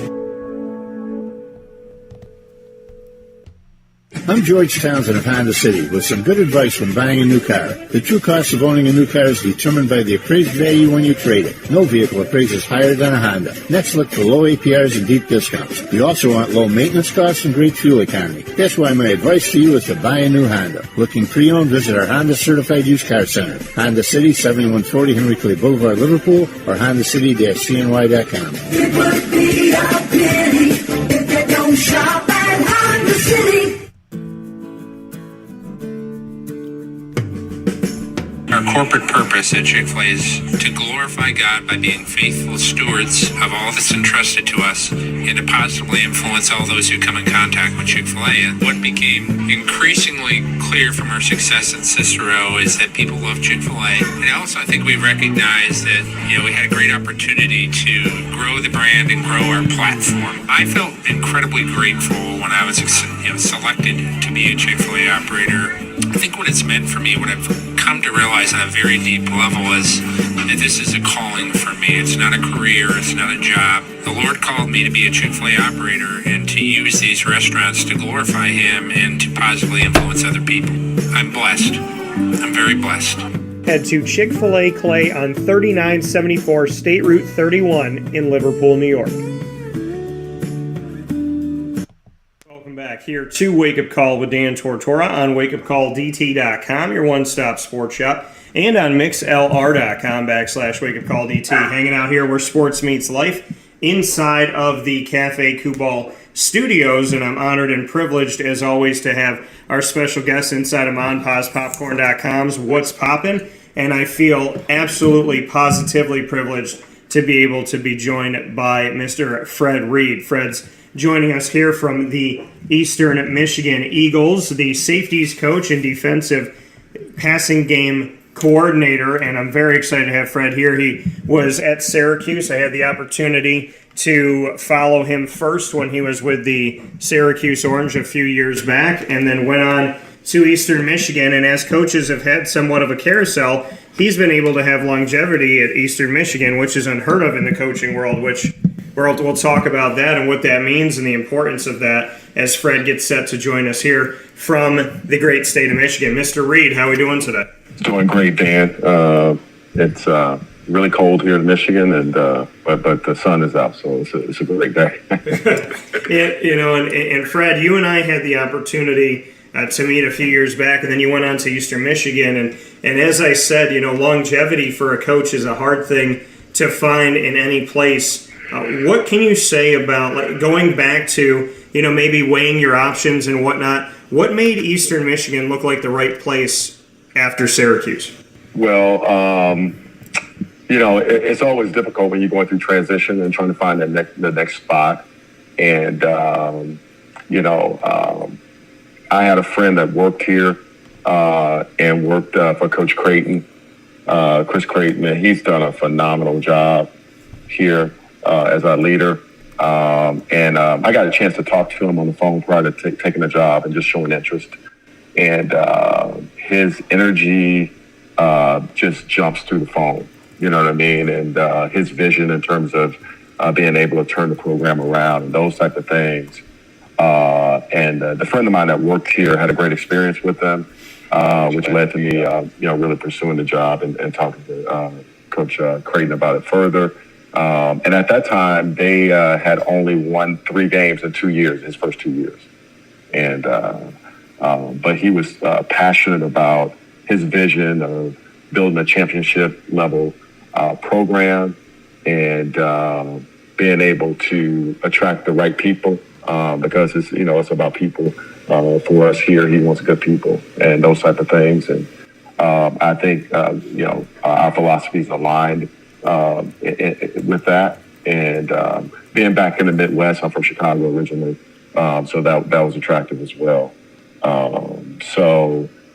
But it's been great, and we've been able to achieve a lot of things. 4 bowl games in 6 years, and this year having a chance, which we haven't in the past. We went 7 early enough where we can push to win 8, and it was a great challenge for us. And so we're seeing great progress here, and we're excited about the future.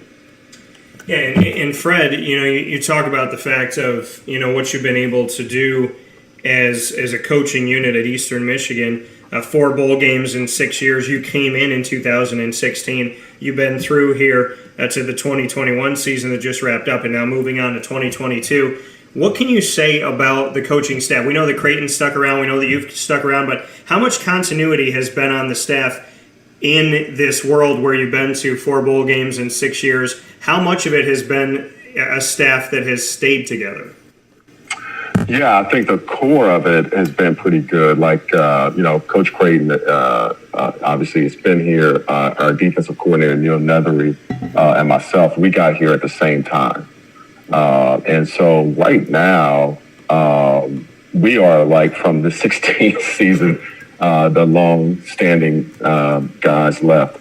But Coach has done a great job in terms of he's a great people person in terms of trying to find out who fits.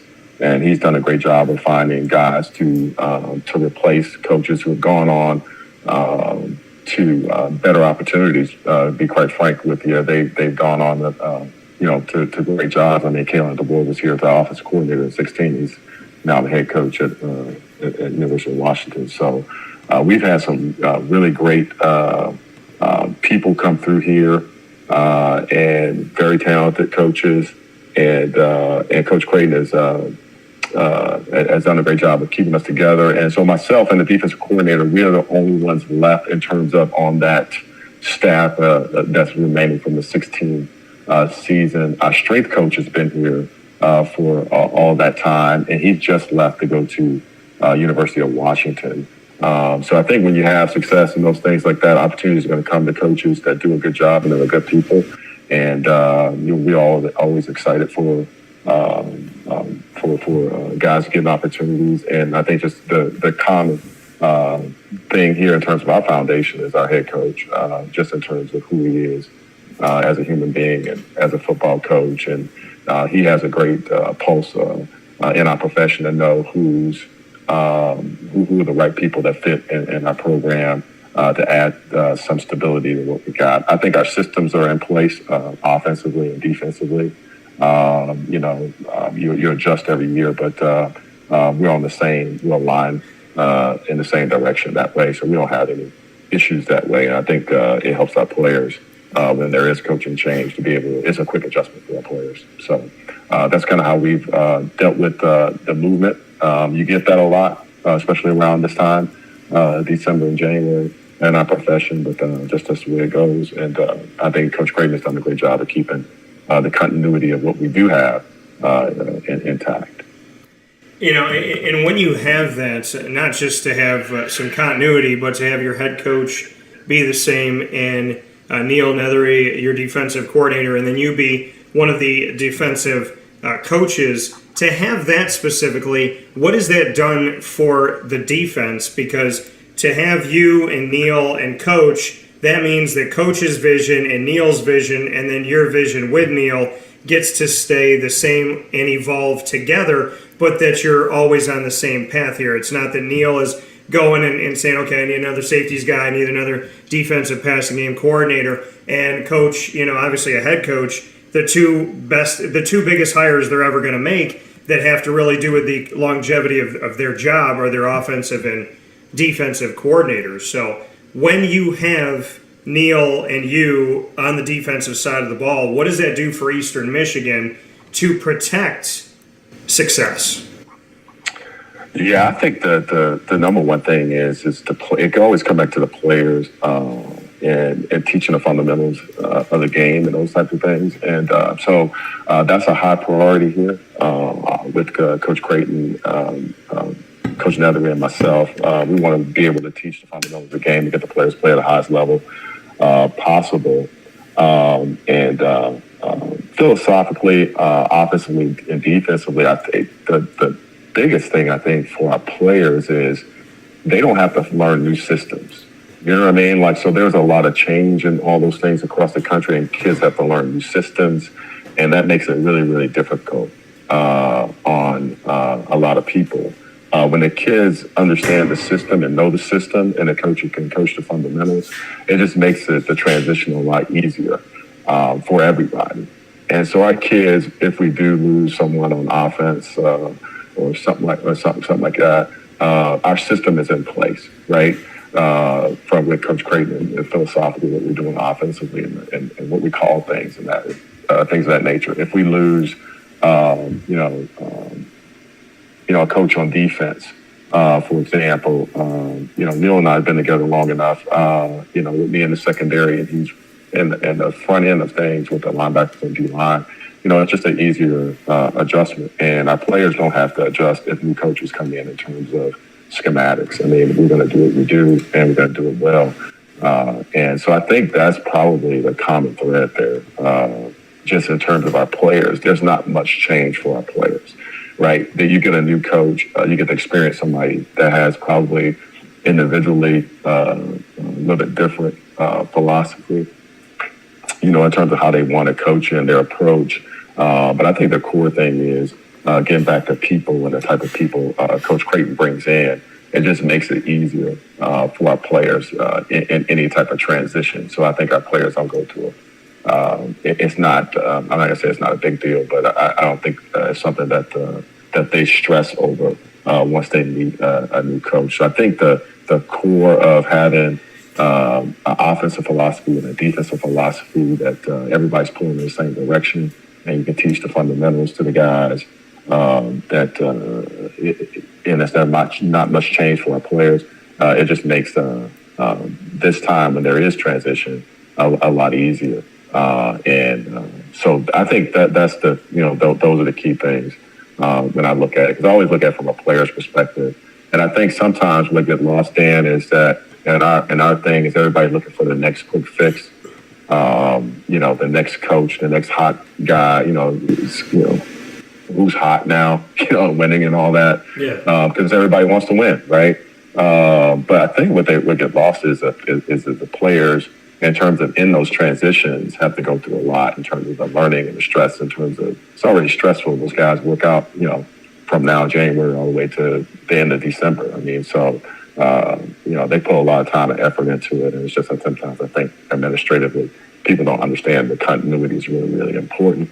And then if a team is struggling and so on and so forth, those type of things early on in the first couple of years, you gotta stay the course.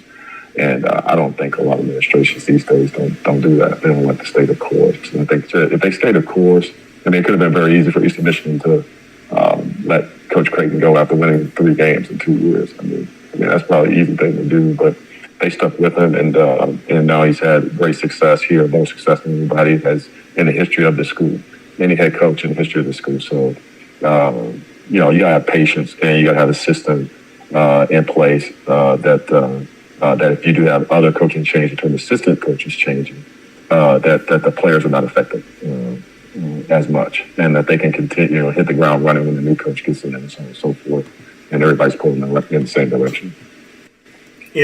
Fred, and I appreciate that, and I appreciate the breakdown and the speaking about what happens when you have continuity versus when you don't. I also want to make mention of the fact that you maybe mistakenly quoted or maybe subconsciously quoted two of my favorite songs, where you said something which is along the lines of doing it and doing it and doing it well, which is from LL Cool J. And then you also did the kind of who hot, who not, which is Feel So Good by Mace. So I just want to mention this morning that you got my hip hop feel in early 2022 by accident. I like it. Yeah, I like that. I like that. Yeah, I like those references. I didn't think about it, but that's pretty cool. It's a good way to start. I got Mason LL this morning. Yeah, you can't go wrong with Mason LL, right? You're early. Wake you up. That's good. Yeah, I was like, I know what I'm listening to on the commercial breaks. I know that much. Yeah. But no doubt. So before we jump into anything else, Fred, so for you, I mean, there's Eastern Michigan, there's Central Michigan, there's Western Michigan. You're all in the same division of the MAC. And when we look at the MAC shin, and the west side of the MAC, we have you, Western Michigan, and Central Michigan. Like I said, bring me into these rivalries. I mean, this year you were able to go up against a friend in Tim Lester and defeated Western Michigan 22-21, and then went on to play Central Michigan, lost that game 31-10. What are the rivalries like with the Broncos and the Chippewas when we talk about three different Michigan-based teams of Central, Eastern, and Western all playing within the same division of the same conference? Yeah, no, it's great football, and there are great rivalries. For us, it's a little different because prior to us getting here, the tradition at Eastern was as good in terms of winning, and so I think the rivalry between Western and Central is like is huge, right? I mean, that's in the state, people know about that. And in recent years, since 2016, we've gotten a lot better, and we've been able to compete at a high level against Central and Western. And those have become, some really great contests and, in-state rivalries now. Because, again, it's not a rival, really, unless you're able to win some of those games. And I think prior to us getting here, Eastern wasn't winning a fair share of those games. And so, but I tell you what, though, it's great, the excitement, the intensity on both sides. With the coaching staffs and the players, it's a fun time, and all three programs have done a great job and did a great job this season of getting to bowl games and having success in bowl games, and it's been really good, and it's good for us from the Eastern Michigan standpoint to be able to be in a conversation, because prior to 2016 we weren't in a conversation really, And so our kids and our administration and coaching staff is just, we're proud to represent the Block E and compete against, Western and Central on a yearly basis. And it's great. It's great football. It's great football. For you to have opportunity every single season to see Tim Lester again, what are those moments like? What is that kind of like pregame on the field like? Do you get to spend a couple minutes? Do you razz each other at all? Do you pick each other's brains? What's when Eastern and Western get to play each other? What does it feel like for you and Tim? Well, first of all, you have friends in the profession, and when you compete against them, I personally, I'm not a big fan of competing against guys that I know. You know what I mean? It's just because we're all scrapping and competing hard and all those type of things. I prefer just to cheer for them, root for them, and not play against them. But it's a unique situation with Tim and I because of our relationship back at Syracuse and both being from Chicagoland area and all those things there. So, usually the pregame is pretty lax, and it gives us a chance to catch up, and we always catch up, talk about what's going on with the Bulls. And I'm a White Sox guy, he's a Cubs guy, you know what I mean? So, we talk about little things like that. Not so much football, but things, just what's going on with our families and things of that nature. So, he's a great guy, and I value our friendship and those things. And but when it comes down to strapping it on and playing against each other, once those conversations are over, we're both trying to take each other out. So so it's all good though. But I enjoy it, and like I said, he's a great guy, and we run into each other from time to time on the road in the summer, and it's always good to catch up. That coming here this morning from Fred Reed, a safeties coach and defensive pass game coordinator of the Eastern Michigan Eagles. Been with Eastern Michigan for 2016 through now and is moving on here into the 2022 season, recruiting as we head toward the second part of National Signing Day, which is coming up in February. Fred, for me to understand this, because I see it on some lists and you don't see it everywhere on coaching staffs, defensive pass game coordinator, what does that mean in your words? Well, it's something that I take great pride in. Obviously, we have a defense coordinator, that's Neil Nethery, and so he runs the defense and calls the defenses and things of that nature.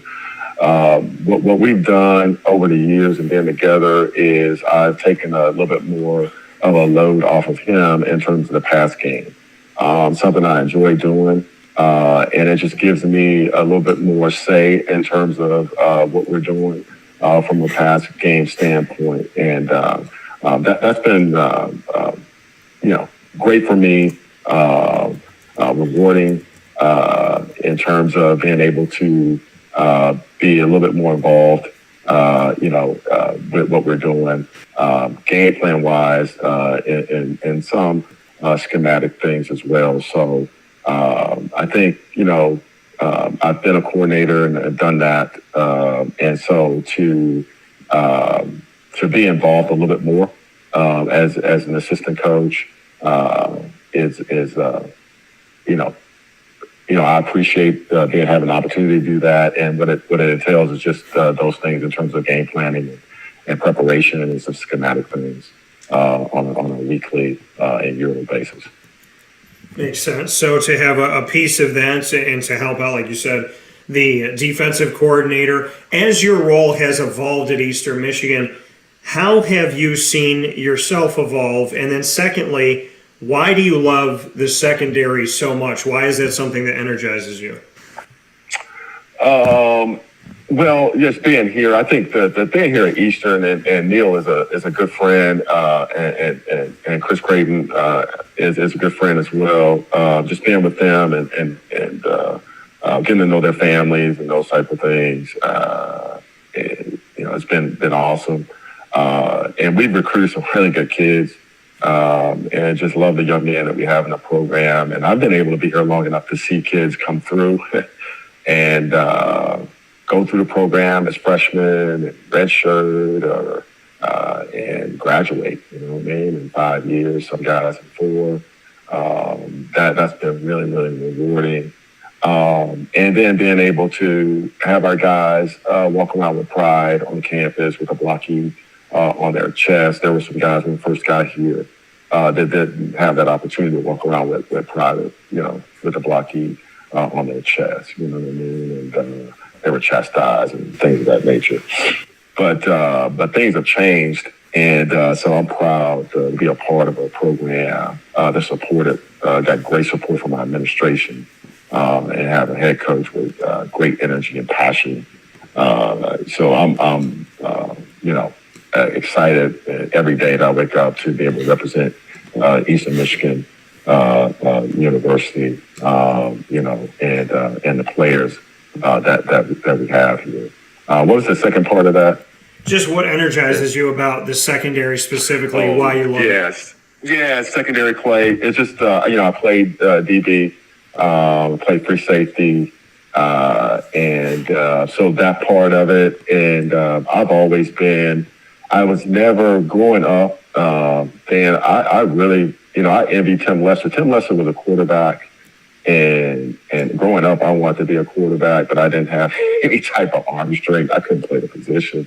But I always wanted to play that position growing up, and end up in high school being a linebacker. And that was the next best thing, to be able to call plays, got to college, and ended up being a safety and being a leader in the secondary, be able to make coverage adjustments. So I've been able to, starting from what I wanted to do, and then when I played basketball growing up, I wanted to be the guy to be the point guard, type. You know what I mean? Someone that gets set the table and to see things on the floor and pass it to the open guy and those type of things. Pass it to the guy that that's going to pass it to the next open guy, whatever the case may be. Be the quarterback of the defense as a linebacker. Be the quarterback of the defense as a free safety. So my passion stems from growing up wanting to be the quarterback of whatever I was playing at that time, and so that's kind of as I've grown and got into the coaching profession and those things there. I've always wanted to be a secondary guy. I coached linebackers for a while, but and I never see myself coaching D-line or. I coached receivers for a moment, but offensively, the only position I would ever want to coach would be quarterbacks. I mean, I want to be involved in terms of the entire game, from the run game, the pass game. I want to be involved in that. And I think as a DB, you're involved in the run game, you're involved in the pass game. So that's why I'm passionate about it from my youth going all the way up through to where I am now. And the kids that you coach some of the highest skilled kids in football. When you're coaching the corners, receivers get a lot of publicity, those type of things.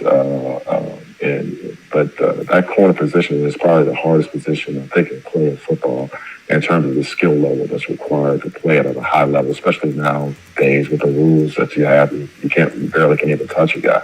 You know what I mean? So you got to have a high skilled guy in that position.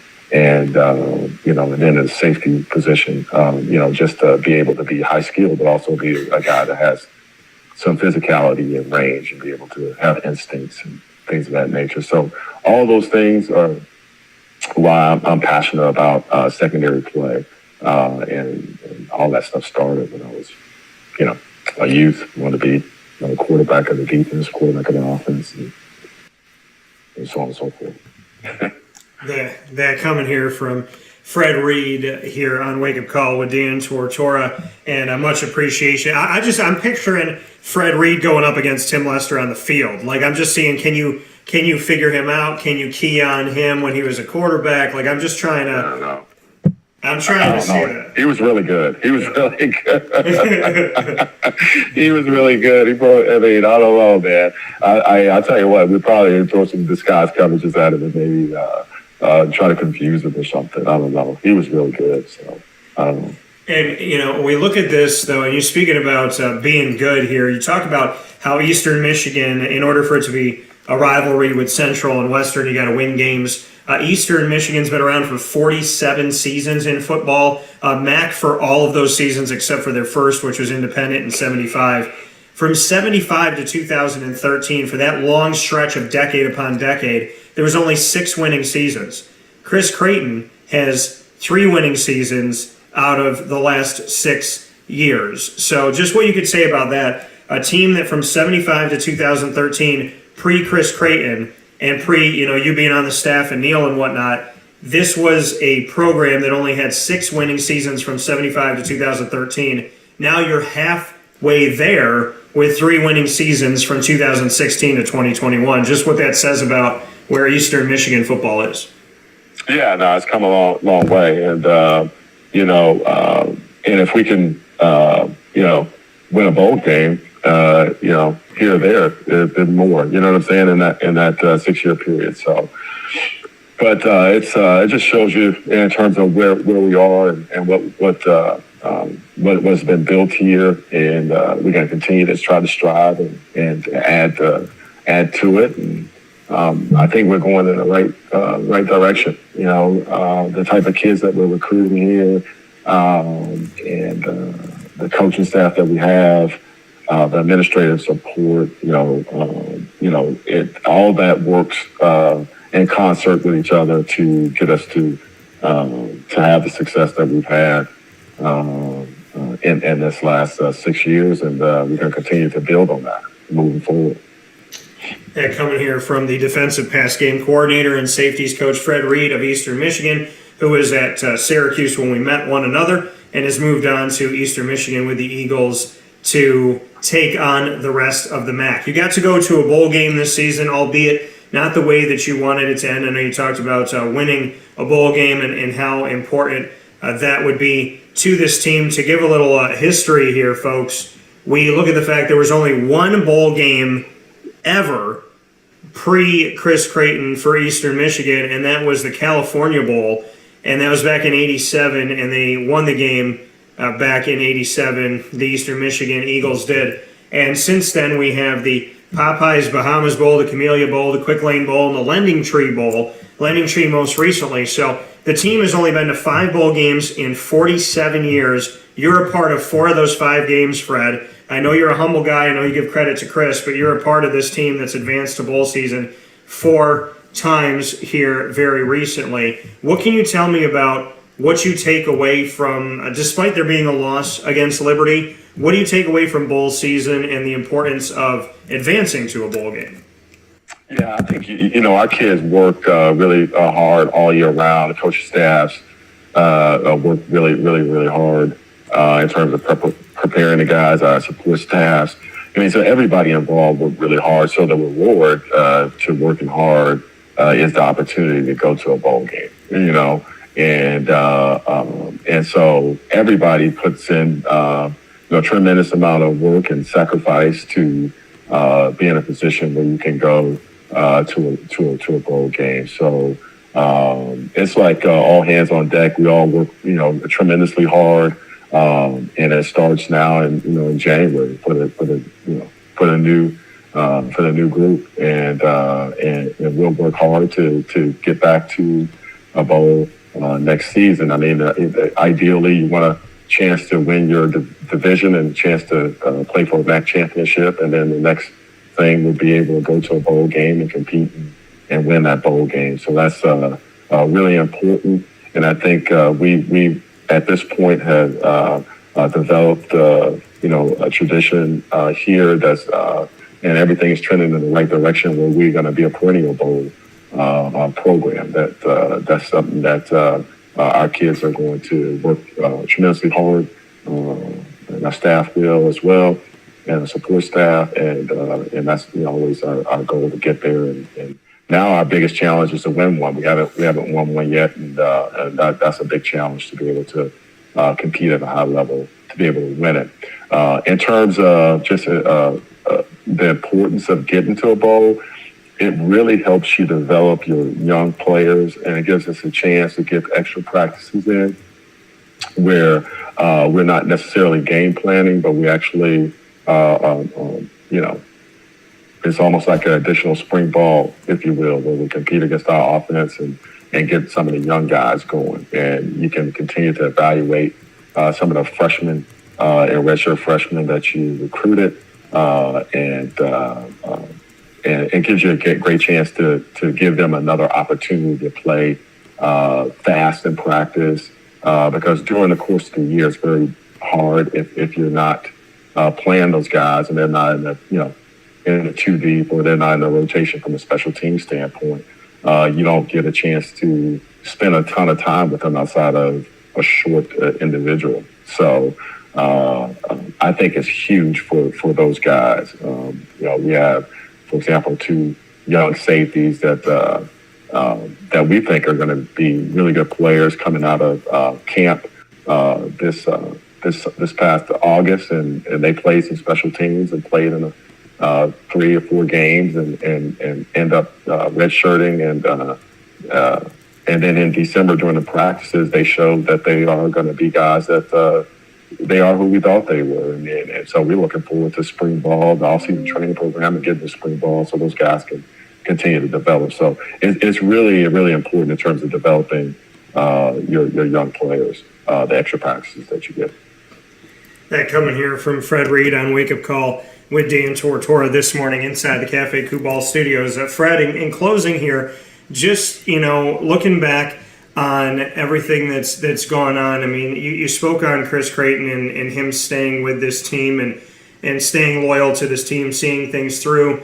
some people are surprised. He said that, for him, he said, I've been here for 8 years. This is home. I'm in love with this program and all the people in it. And so, big words toward you, toward Neil, toward those that are on staff in general, and just what that means to you in the coaching carousel that we live in today, and in this, constantly, coaches getting poached and getting spoken to throughout the season, after the season, before the season. To know that Chris wants to be a part of this, to know that he wants to be with Eastern Michigan, just what that means to you, that you have a leader who has stayed true to this and seemingly hasn't really even fielded too much as far as when somebody maybe wants to talk to him. It sounds like this is not something he's going after. He'd rather just focus on where he is right now and what he's doing. Yeah, I think, we just moved into a new facility, but 2 years now. And he really worked along with our athletic director really hard to get that done. And that basically started from scratch. They knocked down a small building we had before and built this, this huge complex that houses our football team, and it's unbelievable. And now it puts us on par with everybody else in our conference. And I think there are still other things that he wants to accomplish here in terms of moving the program forward. And I think he's 100% committed to doing it. And if anybody can do it, he's going to be the guy that's going to do it. And he's tremendously focused on having Eastern Michigan be like, he always said this in recruiting, like the greatest experience in our players' lives. Like when they come and they go through 4 to 5 years here, it's the greatest experience of their lives. He takes those guys as seniors to Pikes Peak out in Colorado. That's a senior trip for leadership. And he really bleeds green, and it's in his DNA at this point. You know what I mean? And I think he still sees that there's a lot to be done here. And he's continuing to work and find ways to get us to a point where we can hoist a MAC championship trophy. And I think that's his number one focus. I don't think he thinks about anything else. And he has the energy level, the passion. He can when he speaks. If he stops coaching, he can probably be a motivational speaker. That's how good he is in terms of that, and he means every word he says. He's really a passionate guy, and everything he says comes from the heart. And I love that about him.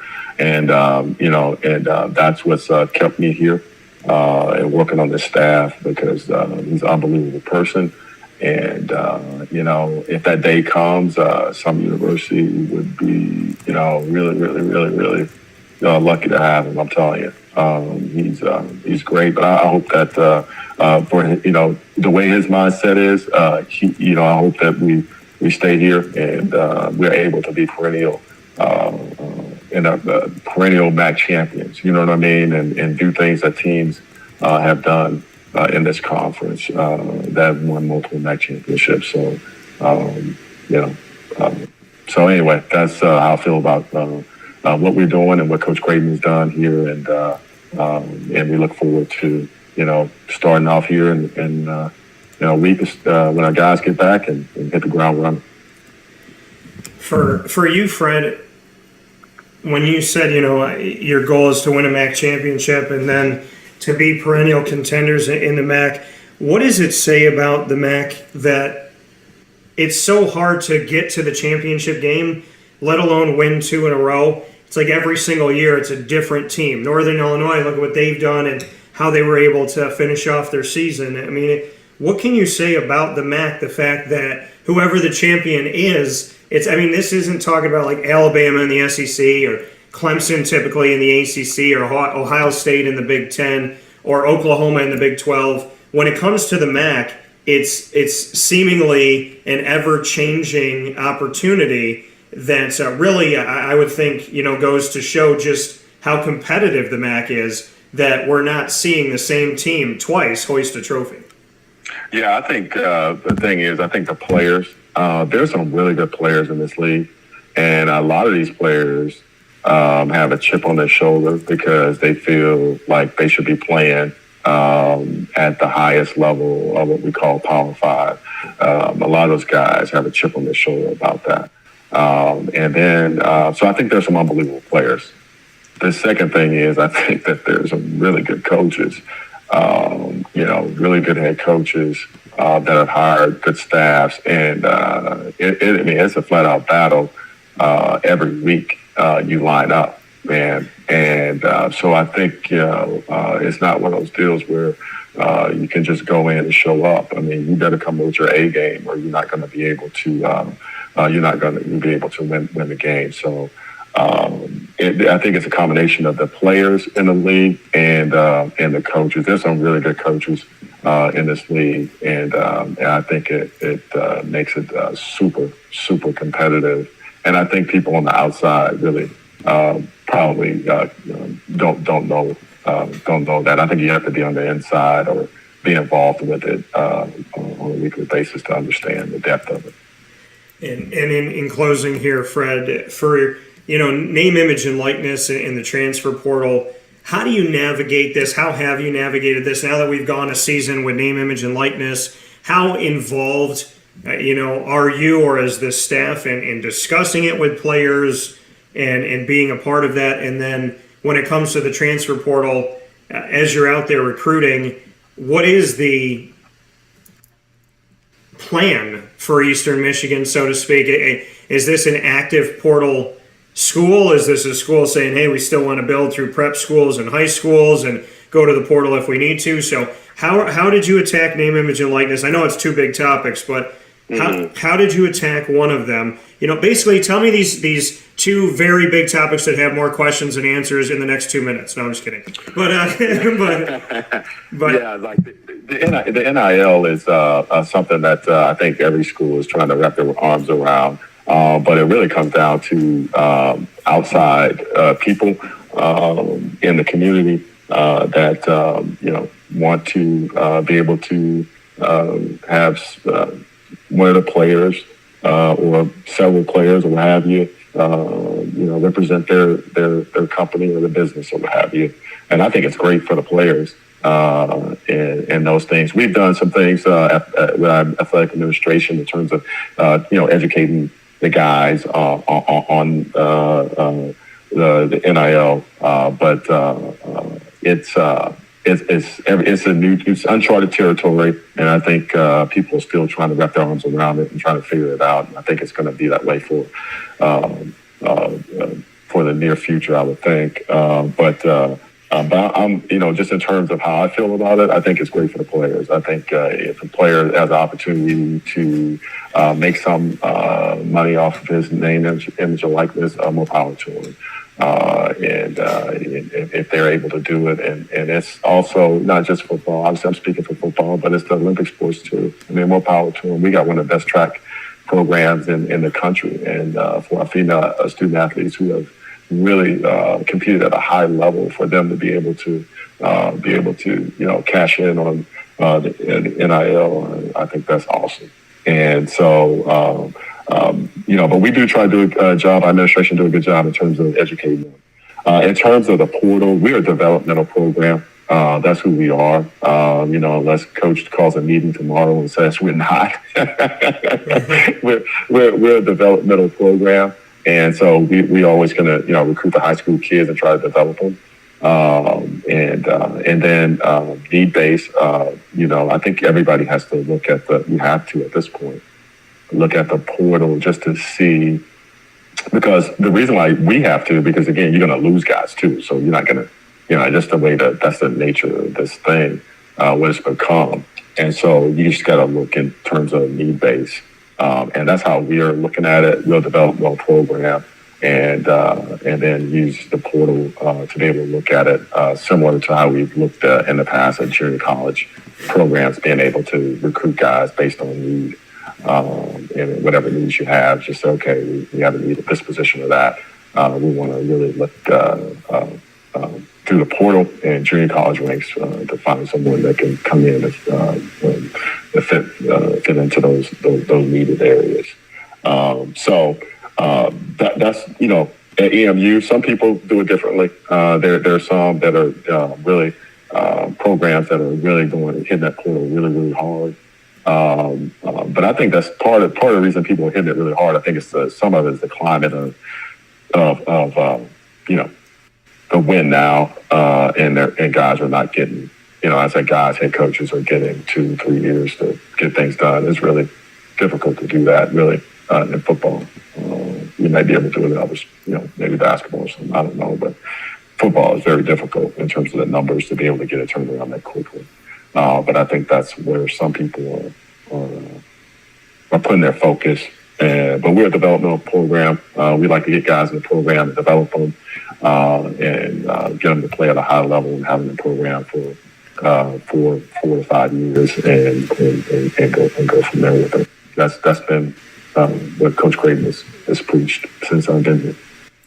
Yeah, coming from Fred Reed here on Wake Up Call with Dan Tortora, where sports meets life. Joe Adams coming up next. So, Fred, any words about Joe Adams as we get set to bring him in right after you?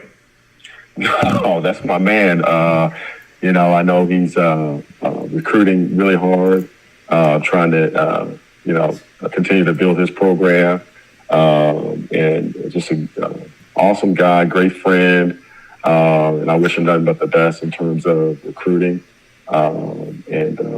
I've always run into him in the summer, and it was just like, it's so great. That's one of the great things about our profession in terms of recruiting. You're able to run into guys. And I'm able to run into Joe in the summer a lot of times in Chicago recruiting. So it's kind of cool. But I'm excited for him. I'm excited for where he's going with his program and those things. It's an exciting time for him. And I know he's passionate about what he's doing. And I know he'll get it done at a high level. Who has a better cigar game? I asked DeAndre between him and Joe, and DeAndre actually deferred to Joe. So who would you say? Wow, man, I got to go with Joe because DeAndre, I know he's into his cigars, but I can't recall DeAndre and I having a cigar together. Joe and I have, so I got to give the cigar game to Joe. I'm going to go with Joe. And so he's posted a few things. So yeah, he's posted a few things that I've seen. So I would go with Joe. All right, fair enough. We know DeAndre is the best dressed. We know that's not. Yeah, without question. No question. So that coming from Fred Reed, Eastern Michigan Eagles, inside of the MAC, going into yet another season for him, 2016 all the way through to now. And being a part of this team, making multiple bowl games and having a bunch of winning seasons, 3 in the last 6 years. So being a part of the best part of history of Eastern Michigan says a lot about you, Fred, and a lot about Chris Creighton and Neil Nethery and the staff. So congrats to you. I know there's ever onward, ever upward, flying higher for the Eagles, but thank you for spending some time on today's show. Happy New Year, and thank you for being a part of the first week of Wake Up Call here in 2022. Thanks, Dan. Appreciate you. And Happy New Year to you as well. All right, man. I'll talk with you soon. All right. Take care. Take care. That coming once again from Fred Reed here inside of the Cafe Kubal studios. And what did I just say at the end? Thanks, Fred, and I look forward to talking with you soon, right? We never know the last time we're going to talk with somebody.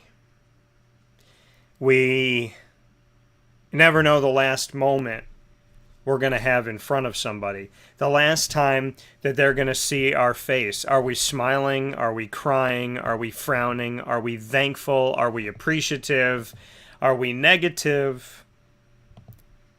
How is our last memory going to resonate with the people that we're around? Do we ask ourselves that question that much? I tell you, I don't. So let's jump into the ingredients to success going off of that. Proudly presented by Avicoli's on the corner of Route 57 and Wetzel Road in Liverpool, New York. Airing every Tuesday to round out our Tuesday broadcast. Let's ask that question. Okay? Let's ask that question. How do we spend the moments that we're around our loved ones?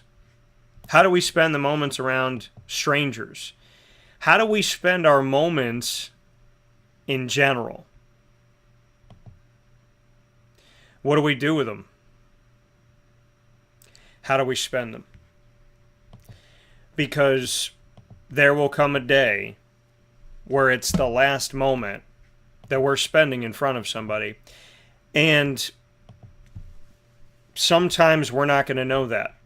When I said to Fred Reed, "I'll talk with you soon," I had no idea that that was the last time I was going to hear his voice. When I said to my grandfathers when I took a nap and thought I'd see them later, I had no idea that that was the last time I was going to see my grandfathers. When I was getting excited and set for Grandparents' Day, I had no idea that my grandparents wouldn't all be there. You never know the last moment that you're going to spend with somebody. So it is imperative to spend that moment wisely. Fred sent me this, and I thought to myself, it's too big, you know? I said, I appreciate it. I love it so much. Thank you for sending it, and it's big on me. And now I will wear this thing proudly for the rest of my life. I might have been thinking that morning, oh, I'm upset at this person. I got this going on. I got that going on. I'm trying to take a shower. I got this, and this. I might have had a million things on. Fred could have been talking at certain points, and I could have been not listening with my brain somewhere else. You never know the last time you're going to talk to somebody. You never know the last moment you're going to spend with somebody. You never know your last moment on the earth.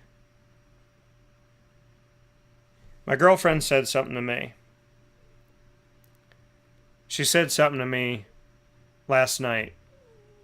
She said, life is too short.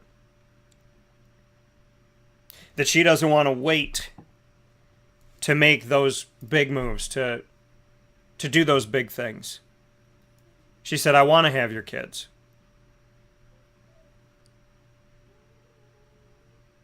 Some of us think, and even if we don't think that, but we act like we're going to live forever.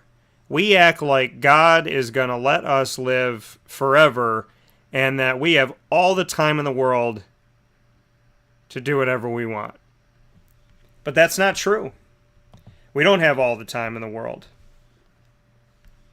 And we never know when it's going to come time. So, you know what I've realized? If you're fighting with somebody, you can't make them change. But you can say, you know what? I love you. And when you're ready to love me, when you're ready to talk to me, I'm going to be there.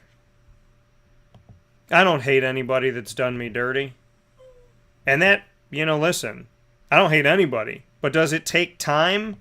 Your ingredients to success, or how do we live our lives? How do we live our lives and how do we celebrate the moments? It's important to really reflect and say, are you hating people? And if you hate somebody that hates you, what have you done? You've created more hate in the world. You've created the thing that you're probably complaining about right now. You don't want to be hated, but you're out there hating somebody. Why? Because they hate you. They did it to me first. They did it to me. What do people say?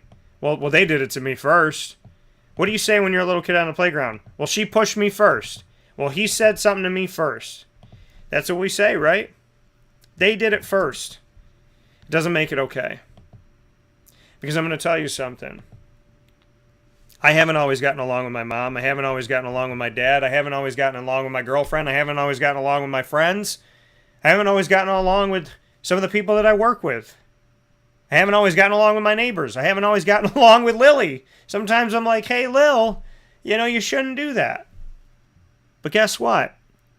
I love Lily. And I just said that, and I looked at her, and she wagged her tail. Hi, my honey. I love you to pieces. I love you so much. So, How are we spending the time that we have? I never thought in a million years that that was the last conversation I was going to have with Fred. In my brain, if you had asked me that day, how many times do you think you're going to talk to Fred Reed, I would say, I don't know. Hopefully a bunch of times within the next 30 years.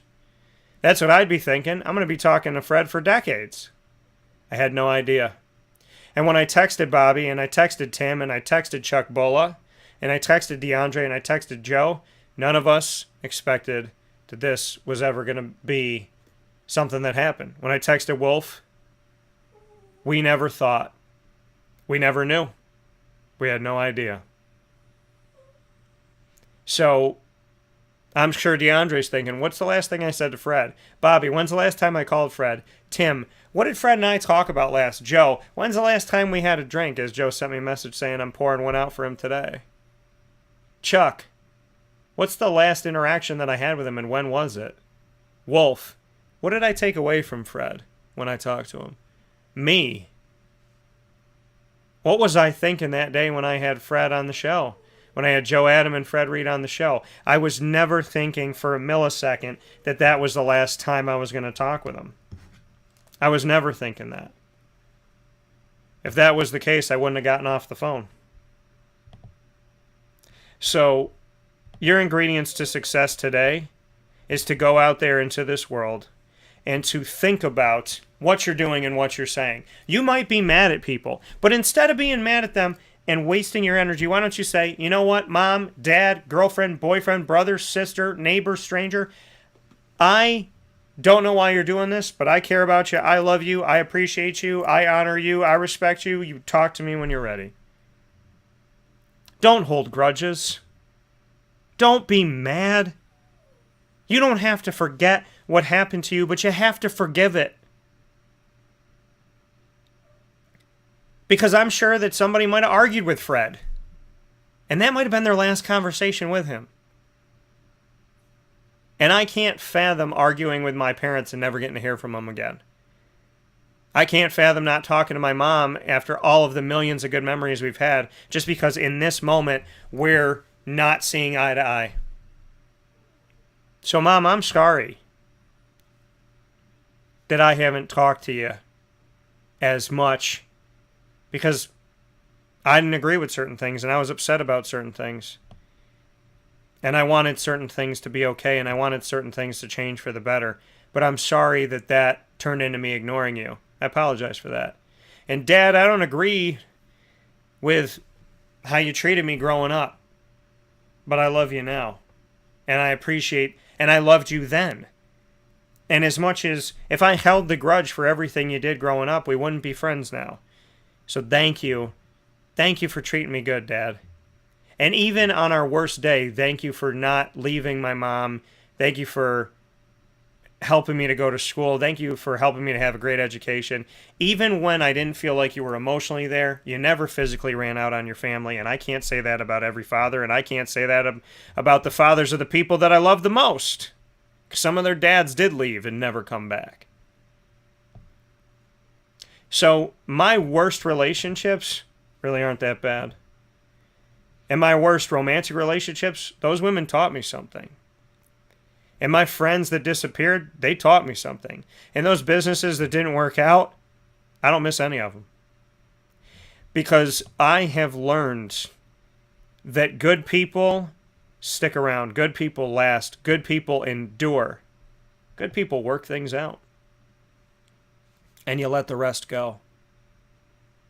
But don't you dare have a conversation today where you disrespect somebody. You can be mad, you can be upset, you can state your case, but you don't have to yell.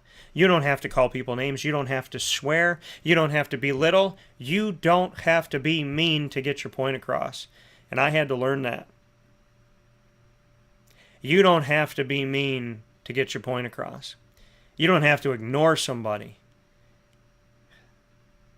I would rather tell somebody that I'm really upset with, that I have every reason to be upset with, I love you and I'm going to step back because I don't like the way you're treating me and it hurts me and it's toxic for me. And if you can't stop treating me this way, it's not healthy for me. So I'm not pushing you away. You're pushing me away. And I love you to pieces and I want to talk to you, but I can't talk to you like this. I never want to leave somebody feeling like I pushed them away, I swore at them, I yelled at them, I put them down, I locked them away. If somebody tries to lock me away, I'm never going to be locked away. My Spirit of God shines forever. But there's people that I didn't feel right about how we ended, and I tried for years to get back in touch with them. And by the grace of God, I did. And there's people that almost 10 years ago treated me poorly. And all this time later, haven't treated me any better. But when I had the opportunity to be nice to them, I took it. Because that's what you do. That's how I was raised. That's who my God is. If God treated us the way we treated him, we'd all be dead. If God treated us the way we treated him, there'd be no earth, there'd be no life, there'd be nothing. Because if God wanted revenge, all of us have sinned. All of us have let him down. All of us have lied to him, cheated from him, sinned against him, broken our promises. Every single one of us has done something impure. So if God wanted perfection, we'd all be gone. So how can I demand perfection from people if God does not demand perfection from me? We all make mistakes, but it's the differentiation of those that we know that love us and those that we know that don't. But we don't ever have to be mean. We don't ever have to stoop to that level. Could you imagine? Could you imagine fighting with your friend and finding out they died? Could you imagine that? I've had 3 close friends die in my lifetime. I'm sorry, 4. 5. You sit and you think about it, you go, oh, 2. Oh, no, more. Dustin passed away. 6, actually. So right before Sarah passed away, I told her I was sorry for being a bad friend and I needed to do better. I'm happy I told her that, but I'm sad that I wasn't a better friend sooner. I don't regret it. I don't regret because I told Sarah I loved her and I told Sarah I wanted to be a better friend. I left her with peace, but I would have loved to have more memories with her. Rob Edson, I left him with hugs and love. Floyd Little, I left him by keep calling him, loving him up. He did a video for my grandma for her 100th birthday.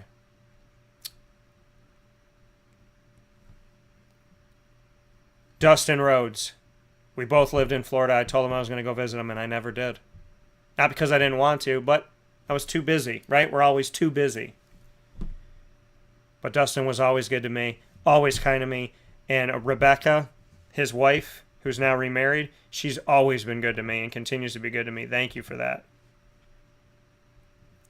Fred, you just heard the last conversation we had. The last message we sent to each other was Happy Easter. I heard from him on April 17th. Less than a month ago.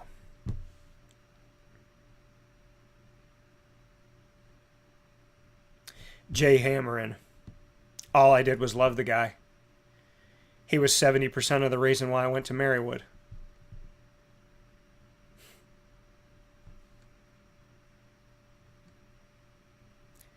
You never know the last moment that you have.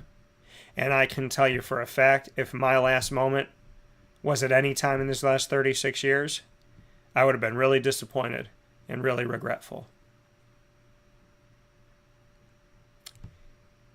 So your ingredients to success today is to make a habit of being a good person every second of every day. Doesn't mean you're perfect. Doesn't mean you don't have tough moments. It doesn't mean you want to scream. But I challenge you to go home and scream with the door shut instead of screaming at somebody. I challenge you to not stoop to someone's level, but be the bigger person, even when it hurts. And I ask you to call the people that you love. Because on Easter and on any holiday, I always try to find time, because I'm usually with some of my loved ones and then I'm reaching out to others. I don't want to ignore them and I don't want to be rude to them and I don't want to be on my phone the whole time. But I also want to make sure I say Happy Easter. And I try to get to everybody, and inevitably I feel like there's somebody I miss because there's a lot of people in my phone and there's a lot. See, I have 3,000 numbers in my phone, but that doesn't mean that 2,000 of them are acquaintances that I don't care about. There's a lot of people in my phone, and I want to make sure I get to everybody. And if this past Easter, I didn't take a step aside and say, you know what? Let me make sure I text everybody. And I'm pretty sure that my girlfriend had fallen asleep. She was in the other room. And I was up. And it might have been like 10 o'clock at night. And I was like, let me send all these messages now. Let me make sure I text him and text Fred and text Joe and text DeAndre and text Bobby. Let me make sure I text everybody. Text Evan, text Ross, text Robert. Let me make sure I get in touch with everybody before I go to sleep. If I didn't stay up that night to make sure that I just simply said Happy Easter to Fred, I would have never got my last message from him. I would have never heard from him on April 17th. So, folks, send the text message, make the phone call. Stay up an extra couple minutes just to say I love you. And one of the greatest there's many good messages that I got. And I want to thank everybody for them. And I said to Joe Adam,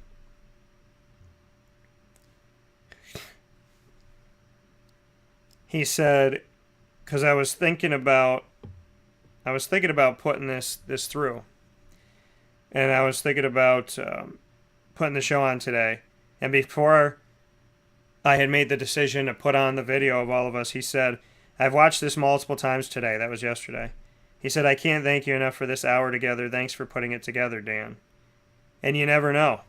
And I told him, you just gave me an answer from God that I'll do what I was planning on doing. Which was air that video. And hearing from all these guys.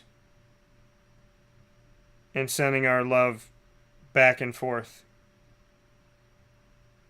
And I sent to Tim Lester, I said, I love you all deeply, and I hope you know that. He said, we all do. We love you too.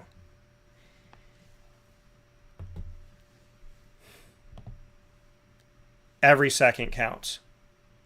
Every minute counts. Every moment counts. Send the text message. Make the phone call. Throw down your sword. Stop holding a grudge. I'm not asking you to keep people in your life that are toxic, and I'm not forcing you to talk to people that may hurt you.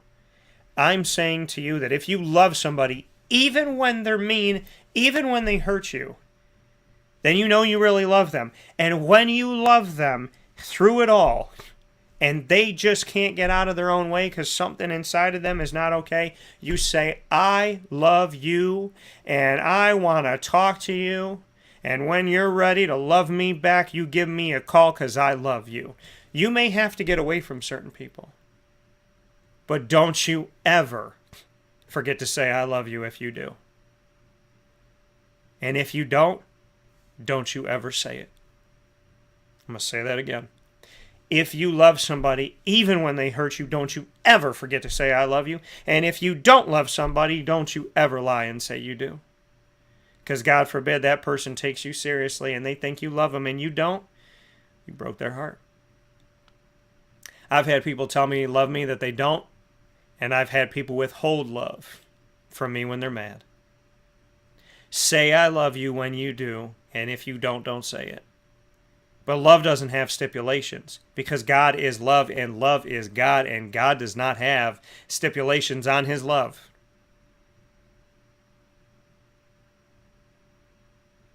So when you love somebody, you tell them. And when you're tired, you text them. And when you got no more energy on this planet, you say, happy birthday, Fred. I hope you have a great day. Because you never know the last time you're going to hang up that phone and never talk to that person until you go back to heaven. I never knew that my happy Easter at 10 o'clock at night that Fred responded to was going to be the last time I heard from Fred Reed. But I'm happy I wished him a happy Easter. I'm happy we got to say hi one more time. And Fred, I look forward to saying hi to you in special, unique ways that only God can bring us for the rest of my life. And when I'm done here, and I'm hopefully 112, 115, whatever I am, when I'm done here, I hope I get a hug from you in heaven. And I hope I never have to say I'll talk to you soon. Because at that point, I'll never have to leave you. Those are the ingredients to success. Be good to your loved ones. Be good to everyone. Be good to yourself. Life is too short. You say, Dan, what if I live to be 100? Is life short? Yeah. Because if you live to be 100, someone's going to pass away that you love dearly.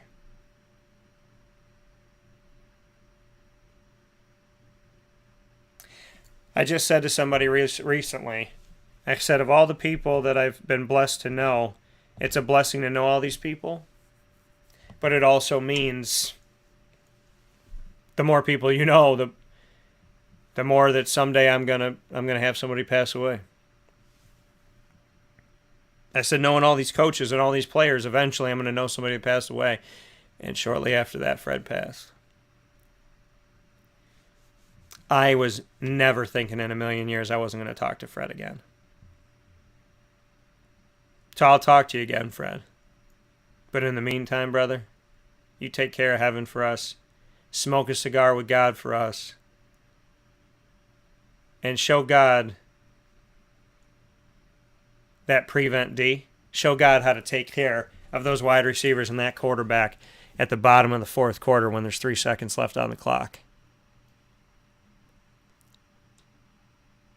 To Fred's family, to Fred's friends, to his loved ones, to every life he's touched, to Eastern Michigan, to Syracuse, and everybody else. My prayers are with you, because it is never easy when an angel has to go back to heaven. Make sure you tune in live to Wake Up Call with Dan Tortora every Monday through Friday from 9 a.m. to 11 a.m. Eastern Time on YouTube.com, Facebook.com, and MixLR.com, all / Wake Up Call DT, Facebook.com / LiveNowDT, and on WakeUpCallDT.com's homepage. Once the shows go live, you can find them in our archives on Stitcher, Spotify, MixLR, YouTube, iTunes, and Apple Podcasts, TuneIn, Podbean, iHeartRadio, as well as Amazon Music and Audible now. You can also ask your Google and Alexa products to play the latest episode of Wake Up Call with Dan Tortora. And you can find us by searching Wake Up Call with Dan Tortora on any one of these outlets, or one word, Wake Up Call DT.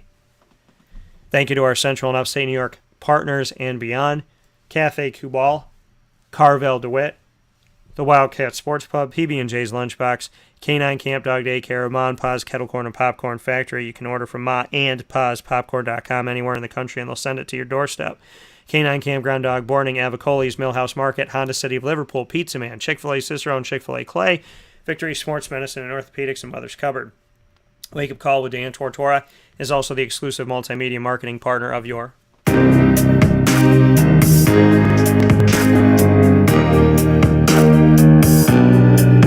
Lemoyne College Dolphins. It's Fins Up every Wednesday at 9 a.m. Eastern Time.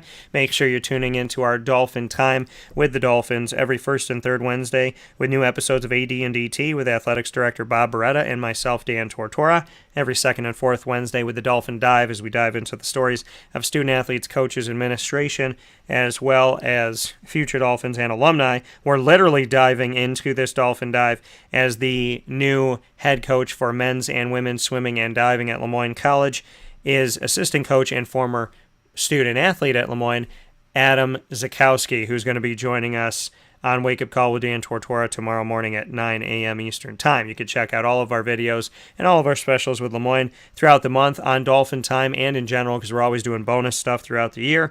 You can catch that on our Lemoyne tab on WakeUpCallDT.com and by subscribing to YouTube.com / WakeUpCallDT. For more information, go to LeMoyneDolphins.com.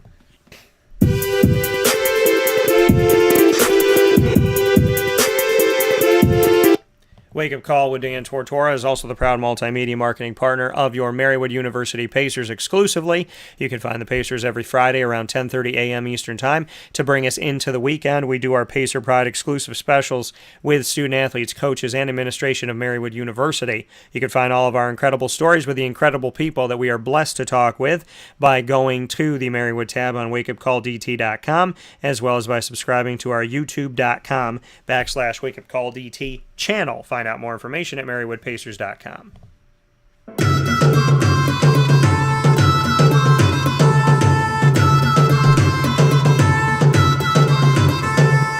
the Bryan and Stratton College Bobcats of Syracuse bring you Bobcat Buzz in our exclusive multimedia marketing partnership, sitting down with the Bobcats every single month to tell their incredible stories. We have had a sit-down to get to know national champion Nick Dimitrievsky, a sit-down to get to know national champion Alex Grigorita, as well as having Alex over at Cafe Kubal in the first ever Bryan and Stratton special, bonding with the community and local business Cafe Kubal. We've also had the opportunity to have a roundtable discussion with the coaches and administration of Bryan and Stratton College. We did the exclusive final interview with Dan Fresina from PB&J's Lunchbox. We did the breaking news exclusive interview as Clay Gagan Sherman became the men's basketball head coach of the Bryan and Stratton Bobcats of Syracuse at Mother's Cupboard. And we did the exclusive breaking news special announcing Tay Baker as the new women's basketball head coach of Bryan and Stratton College of Syracuse, on-site on location at the college on James Street. And we have a bunch of great stuff coming up for you, including this month.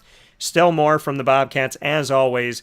And make sure you pay close attention to our BSC SYR tab on wakeupcalldt.com, as well as by subscribing to youtube.com/wakeupcalldt, so you never miss a moment with the Bobcats. Unprecedented, unedited, unfiltered coverage of the Bobcats comes to you with Bobcat Buzz every single month, with plenty of specials on their way.